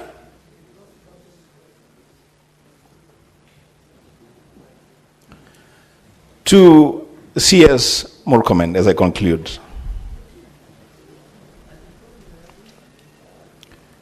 You are our colleague. So much so that we actually even have you in one of our social forums where we discuss our social issues as colleagues. My brother, when the country was faced with similar circumstances while you served with us here, you took a very firm position. I remember the day when you seated there, really digging into the character of then Regional Commissioner Natembeya, because you believed that he was doing certain things that were not right for Kenyans. To hear you today, Senator CS Murkomen, say that you have no eyes on matters security is a big betrayal to what we as leaders stand for. It's actually a shame. CS Murkomen, you can and you must do better. On this one, you can and you must do better. You must be the first person demanding answers before we even bring you here. You must be the first person even demanding that aids within the senior police officer's role. Now, Speaker, as I conclude my submission, this matter, and I have seen you have called our leaders. I don't know, maybe you consulted on the issue that I want to raise. The Speaker, this matter is so grave and so important that we cannot limit time for this.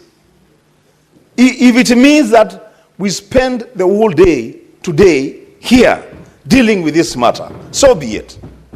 So be it. A life has stopped inside a police station. For the first time, I'm now being confronted with admissions from police officers that a police station is a scene of crime. And that crime is murder. Mr. Speaker, this is a serious issue.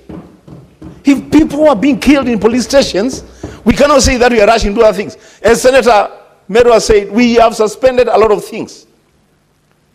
I'm supposed to be attending a party PG, but I say no, this is important. This is important. The Speaker, give senators, colleagues, a chance to just deal with this matter. And if need be, if we need CCTV camera to be played, to just get to the bottom of this matter, the Speaker, so be it. I submit. Senator Veronica.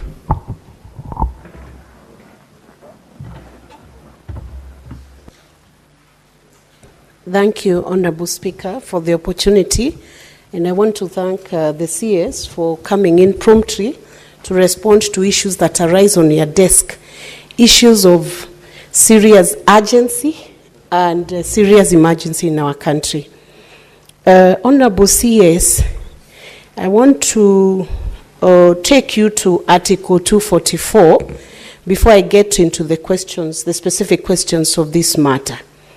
The Article 224 lays down the objects and the functions of the National Police Service.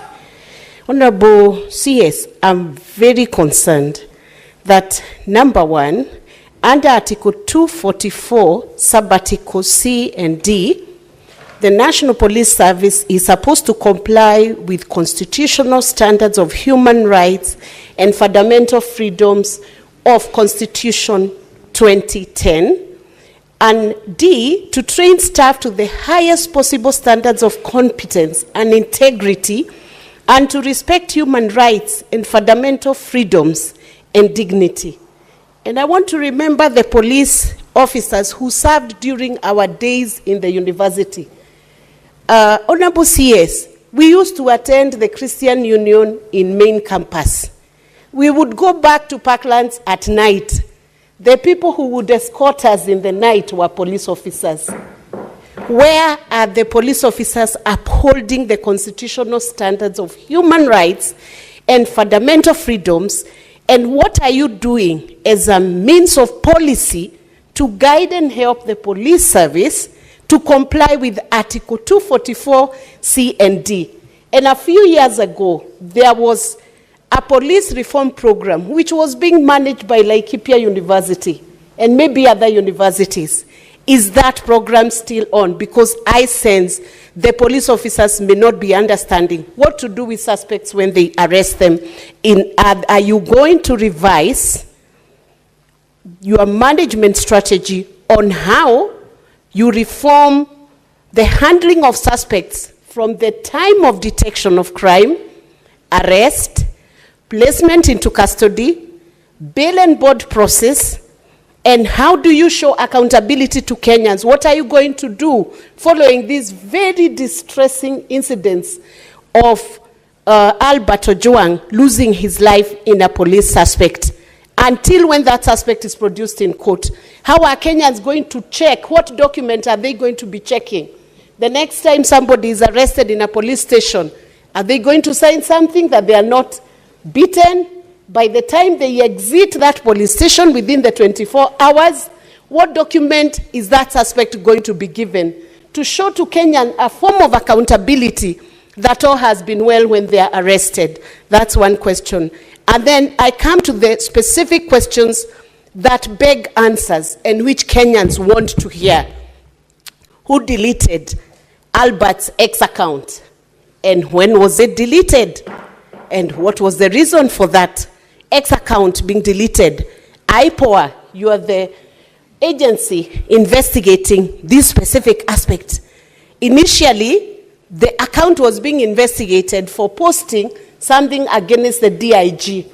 But when investigations commenced and Albert eventually lost his life, who deleted Albert's X account? IPOA has given us a narration of evidence here that the CCTV at Central Police Station was interfered with. My colleagues have asked who interfered with the CCTV. I ask the next question. Was there a backup of what was in the CCTV? There must have been a backup somewhere. Can that backup be recovered so that the incidents of what happened in that cell can be made known to Kenyans? And finally, how long will these investigations take? I know IPOA was given 7 days by DPP through a public announcement. Within the 7 days, I believe this is the second day. How long will it take for justice to be granted to the family of Albert? And I want to say finally, CS, I hope you, together with the team that you are with here, you will have the boldness, because you've done a good thing, to offer condolences to the family. And we deeply feel with the family. And this is Senate's way of saying we are deeply sorry for what has happened to this family. I hope with your team, the same level of hierarchy, you will sit down with Albert's family, and not too long from now, to say how deeply sorry you are for the loss of this young man, and that after sitting with this family, the National Police Service will take full responsibility for this loss, and will be able to indemnify this family, not that it will bring Albert back to life, but as a way of showing your remorse. And for the police officers in all the stations, this is a different nation. When a suspect walks into your station, you must safeguard the dignity of the life of every Kenyan. Sometimes people are suspected, yet the court acquits them because they did not commit any crime. So when you're in your stations, you are accountable for the lives of the people who are placed under you. Thank you, Honorable Speaker. Senator Dulo. Thank you, Mr. Speaker. Mr. Speaker, I think the whole country is watching today this proceeding. I know this is a matter that is very serious. Personally, I should have had a function in my county, Mr. Speaker. Through your instruction, I had to cancel my function today in Isiolo County to be here to listen to this proceeding and also contribute to it. Mr. Speaker, I want to ask IG and the team. We have been told that DIG wrote to DCI to carry out investigation. Can we be provided with all documentary evidence from the letter written by DIG the result of CA, the result of autopsy, all the findings, all those documents must be submitted to this House for thorough interrogation. That is number one. Number two, Mr. Speaker, there is tendency of actually, in the case of cybercrime, where individuals commit crime, they are transported all the way from where the crime is committed to Nairobi, where taxpayers' money is spent, police officers are sent, vehicles are fueled. I have a case in my county, Mr. Speaker, a young girl by the name of Samira. She actually was arrested in Mombasa, brought to Nairobi to write a statement. From Nairobi, she was taken to Isiolo to write a statement. She has a young baby. Mr. Speaker, her telephones were taken 3 months ago. Up to now, they were not returned to her. Is there a law that says when somebody is arrested, for example, in Mombasa, she should not be tried there? She should be brought to Nairobi or taken wherever police want to take them. That is number one. Mr. Speaker, I am not happy with the position given by IPOA. Of course, they have had their findings. What action or instructions have they given out as far as their preliminary investigation is concerned? Mr. Speaker, I think this is a very serious matter as far as cybercrime is concerned, where individuals actually politically also fix each other. And this is a matter I would ask CS Murkomen, even if it means actually amending the law that governs cybercrime, something has to be done so that we correct that situation where our kids, where politicians also fix each other, that the law must govern that particular act properly. I thank you. Senator Abbas. Thank you so much, Speaker. Honorable Speaker, mine I think is very short. I want to ask one question to the the IG, and I think that it has been asked many times. But on the IG, there is a police station in every part of this country. What has necessitated people to be driven for 370 kilometers? You don't trust your officers in the other places? Two, did the DIG who complained about Albert write a statement? And if yes, where is the statement? Can it be submitted to this council? Four, the IG, Kenyans seek protection from police when they have a problem. They run to police stations. The same police stations is where people die now. Can you advise Kenyans where we can run to for security? I want you to tell these Kenyans that now that the police stations are not safe, then where do you go next? Thank you so much, Madam Speaker. Senator Haji.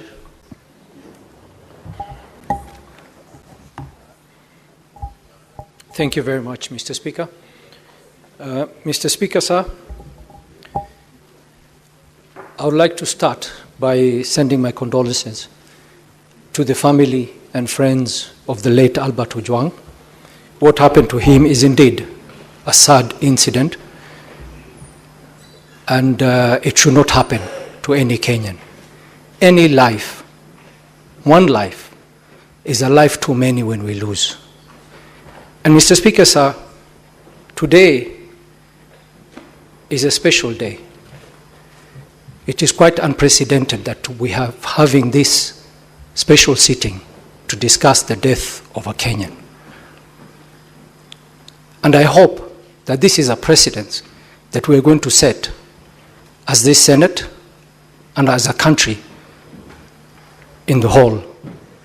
Because, Mr. Speaker, sir, where I come from, and I have to relate the matters happening to this country to where I come from and to the people that I represent. Mr. Speaker, sir, as we discuss the death of Albert Ojwang and the circumstances that led to his death, and I would like the Senator for Homa Bay, Senator Kajwang, and Senator Beatrice Ogola to try and understand where I'm coming from. In no way am I trying to disrespect this very sitting today here. But I would like to see some level of fairness in this country. I would like to see that the life of any Kenyan, anywhere, is important to all of us. Mr. Speaker, sir, last week, the Senator of Turkana stood on the floor of this House with a statement inquiring about the death of 40 fishermen who were killed and left in the lake, and 4 other individuals who were detained and then killed thereafter. And not a single senator requested for a special sitting for those 44 individuals. Not a single senator. Not this country begged for questions about the death of those individuals. Not the main media, not even on the social media. So it begs the question, are there some Kenyans who are more equal than others? Are we to believe that we are brothers and sisters or cousins in that matter? Or maybe there are cousins who are more equal than others? Or is a death of a young man such as Albert Ojwang an opportunity for political expediency? Whether on the main media or the social media? And you know,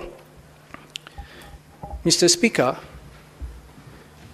people will label me whatever they want to label me. They would say I am part of the system, that I am a brother to so-and-so. But Mr. Speaker, I was a patriot of this country before I came to the Senate. I was a patriot before any of my relatives living is serving in any part of this government. I was a patriot, and I have personally fought for this country. I have personally put my life on the line for this country. So whether I'm related to anybody, it is not the issue here. The issue is, as a country, can we be so sincere to each other and agree that we are brothers and sisters? Or tell us of certain regions that there are people who are more brothers than we are. And Mr. Speaker, when I sit here and I listen to senior citizens, senior senators speak on the floor of the House, and then remind this country of the Arab Spring, I have tremendous respect for Senator Dr. Boni Khalwale. I have tremendous respect for him. He's a leader in this House. I have tremendous respect for Senator Wambua. But they both mentioned the Arab Spring. Senator Wambua yesterday, today Senator Boni Khalwale, reminding us as a country of the Arab Spring, reminding the youth of this country about the Arab Spring. What happened subsequently after the Arab Spring? Any of those countries, mention them. Have they benefited in any way? Constantly reminding the youth of this country that you have an option, and that option is the Arab Spring. Look at the Arab Spring. Take an example from them and superimpose it on this country. Mr. Speaker, sir, that is very unfortunate. We shouldn't be going that way. Mr. Speaker, sir, we must remember that any seeds that we sow today, we will reap the results not far too long. If we want to sow the seeds of disconnect, of inequality, of some regions being better than others, it will be very unfortunate, and we will continue in that path. I would want to beg this House. I have a case of 6 youths in Garissa, 6 youths between the age of 18 to 21, who were brutally murdered on the road in Garissa, brutally murdered, execution style, told to bend down, kneel down, and shot in the head, in the back of the head. Until today, it's been 2 years. Until today, we don't know if it's whether it is a security apparatus who killed them, or it was a criminal organization that killed them. We don't know. We don't know. But we've not had, not the human rights organization, not the civil society, not the media houses, have ever decided to pursue justice for those 6 people. If this continues, some of us, or some senators here, will feel disconnected from the rest of the country. And we will not feel for the pain of some people, which will turn us to less of a human. We all believe that a life, any life, is important. And I want to beg this House, if this is the precedence we are setting, let us keep it to this. Let's not use this as a political opportunity to get mileage for whatever matter. The next death of any Kenyan, let's have a special sitting and discuss the circumstances to the death of that Kenyan. Mr. Speaker, sir, going to my question, I would like to ask the member of IPOA, representing IPOA today here. She had mentioned the issue of CCTV, and I know many senators have asked a question about the CCTV. And I was a bit curious to know how many of our police stations have CCTV, and how many of those cameras are placed within the cells of those police stations. And if in that particular case, in the case of Albert Ojwang, were those CCTVs working even before IPOA decided that they were interfered with? And my next question is to the IG. IG had stated here that when they moved the deceased, Albert Ojwang, from the cell to Magathi police station, he was declared dead upon arrival. Was he alive at the time he was moved from the station? That is something we missed in his submission. My final question to the IG, I'm just wondering out loud, why do the police arrest people in certain areas and transport them to Nairobi for investigation? Does it mean that with the devolved system that we have now, the DCI or the police cannot conduct investigations at where the person has been arrested? Could you elaborate on this issue as well? Thank you very much, Mr. Speaker. Senator Newt.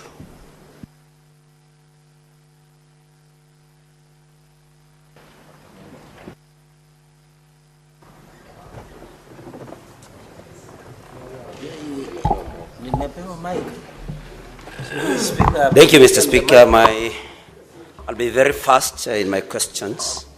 Mr. Speaker, I would like to first remind both the CS and the IG that the reason why the Kenya Police Service is Kenya Police Service today and not Kenya Police Force, why that transformation happened, Mr. Speaker, was because there was need to establish a friendliness between members of the police service and the members of the public. And what we are seeing here, Mr. Speaker, is that members of the public now increasingly will find the police very hostile, and they may not even be able to collect information from members of the public. Why I say this, Mr. Speaker, is because the speed at which this particular complaint against Albert Ojwang was executed, the investigation, a mere 3 days and every investigation had been done and arrests made. Mr. Speaker, this then shows that the police and those serving in this service have become very special people. And Mr. Speaker, when we are talking of, somebody who, Ojwang, whose only crime was making allegations on social media, that is X, and investigations were carried out in that type of speed, while we have Ojwang who is now lying dead, and the police have actually no substantive results of this investigation. They have not been able to indicate who committed this particular crime. Mr. Speaker, we must ask ourselves very many questions. Now, Mr. Speaker, the IG should tell us why Ojwang was held in a cell alone. Because the problem that we have here of identifying who committed this crime, we have it because there is no particular eyewitness to what was happening what happened in that particular cell if this murder happened in the cells. And so, Mr. Speaker, the IG must tell us why Ojwang was held all alone in a cell. Because had he been held with other cellmates, then of course we would be able to get information from the other cellmates that they would have been with. My question to the CS is, Honorable Murkomen, does DIG Lagat have to be in office? Would the whole police service crumble just because DIG Lagat steps aside? We have seen even more senior people stepping aside to allow for investigations. And the CS Murkomen should tell us why DIG Lagat has to be in office. Unless DIG Lagat is so important that everything else would come to a standstill if he steps aside. DIG Lagat must step aside so that Kenyans can have faith in the investigations that will be done by IPOA and any other body, Mr. Speaker. Now, the IG has said a very interesting thing, Mr. Speaker. We have also been guests of the state. I have never ever seen any examination carried out on somebody arrested to establish their physical or mental wellness. So the IG kindly tell us, since when did the police start assessing the mental well-being and physical well-being of people before admitting them to the cells? Because this has never ever happened. And so the IG is economical with the truth. Let him tell this house when this started happening. Mr. Speaker, the crime being perpetrated, we have crime being perpetrated right in a police station. And that is interference with CCTV cameras. So if the police are the people that are supposed to investigate crime and even arrest criminals, and there are criminals within, then IG must tell us where our safety then lies. CS Murkomen. Senator Wambua said you can and you should do better. And I agree totally with him that you say you have no eyes, CS, while we have seen you recently having very sharp eyes on political comments made by people, and you have been actually calling for the arrest of people making political statements that are not suitable to you. How can you have no eyes when a young man has lost his life in the hands of the police? So I think we need to see a more serious CS, Mr. Speaker. The IG must tell DIG Lagat, if you do not have a skin thick enough to be able to tolerate public criticism, then you have no business being in public service. Because we cannot believe that we are here now debating about the death of a young man just because he made comments on social media. And in any case, because CS Murkomen is a lawyer, he should be able to tell us, because some of us believe that this was a civil matter and not a criminal matter. Why was Ojwang arrested and transferred again all the way to Nairobi? And the DCI should tell us why whether there is a DCI office in Homa Bay, because that is where all these investigations should have happened. If he doesn't tell us, then we can conclude that DIG Lagat had then instructed, but that he wanted to see Ojwang before anything else. Otherwise, this crime should have been investigated in Homa Bay. There is a DCI office in Homa Bay. There is an intervention from the majority leader. Okay. You will still proceed.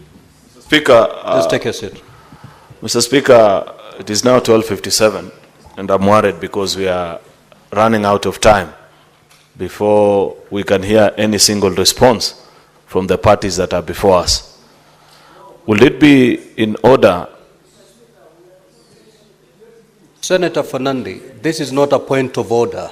It is a point of intervention. I was very clear. Proceed. Just proceed. Mr. Speaker, whatever I will say will benefit many people, including Senator Cherargei. So I don't know why, Mr. Speaker, because I want to request, Mr. Speaker, that because there are many of our colleagues that have not had an opportunity to speak on such an important matter, that we transact this business in the afternoon as well, with your permission. I know there is a technicality, Mr. Speaker. I know that there is a technicality because the motion lapsed at some point. But if you so permit, Mr. Speaker, we could still come back with a motion in the afternoon at 2:30 so that we revert back and we listen to the statements. That's my humble pleading to you, Mr. Speaker, because you are out of time. Now, honorable senators, it is now 1 minute to 1 p.m., which is the time for the House to adjourn. Looking at the business that still lies ahead of us, we certainly cannot conclude in less than a minute. I will therefore be amenable to allow this debate to proceed at 2:30. And therefore, at this juncture, honorable senators, we shall resume normal sitting of the Senate. We proceed to adjourn and then come back at 2:30.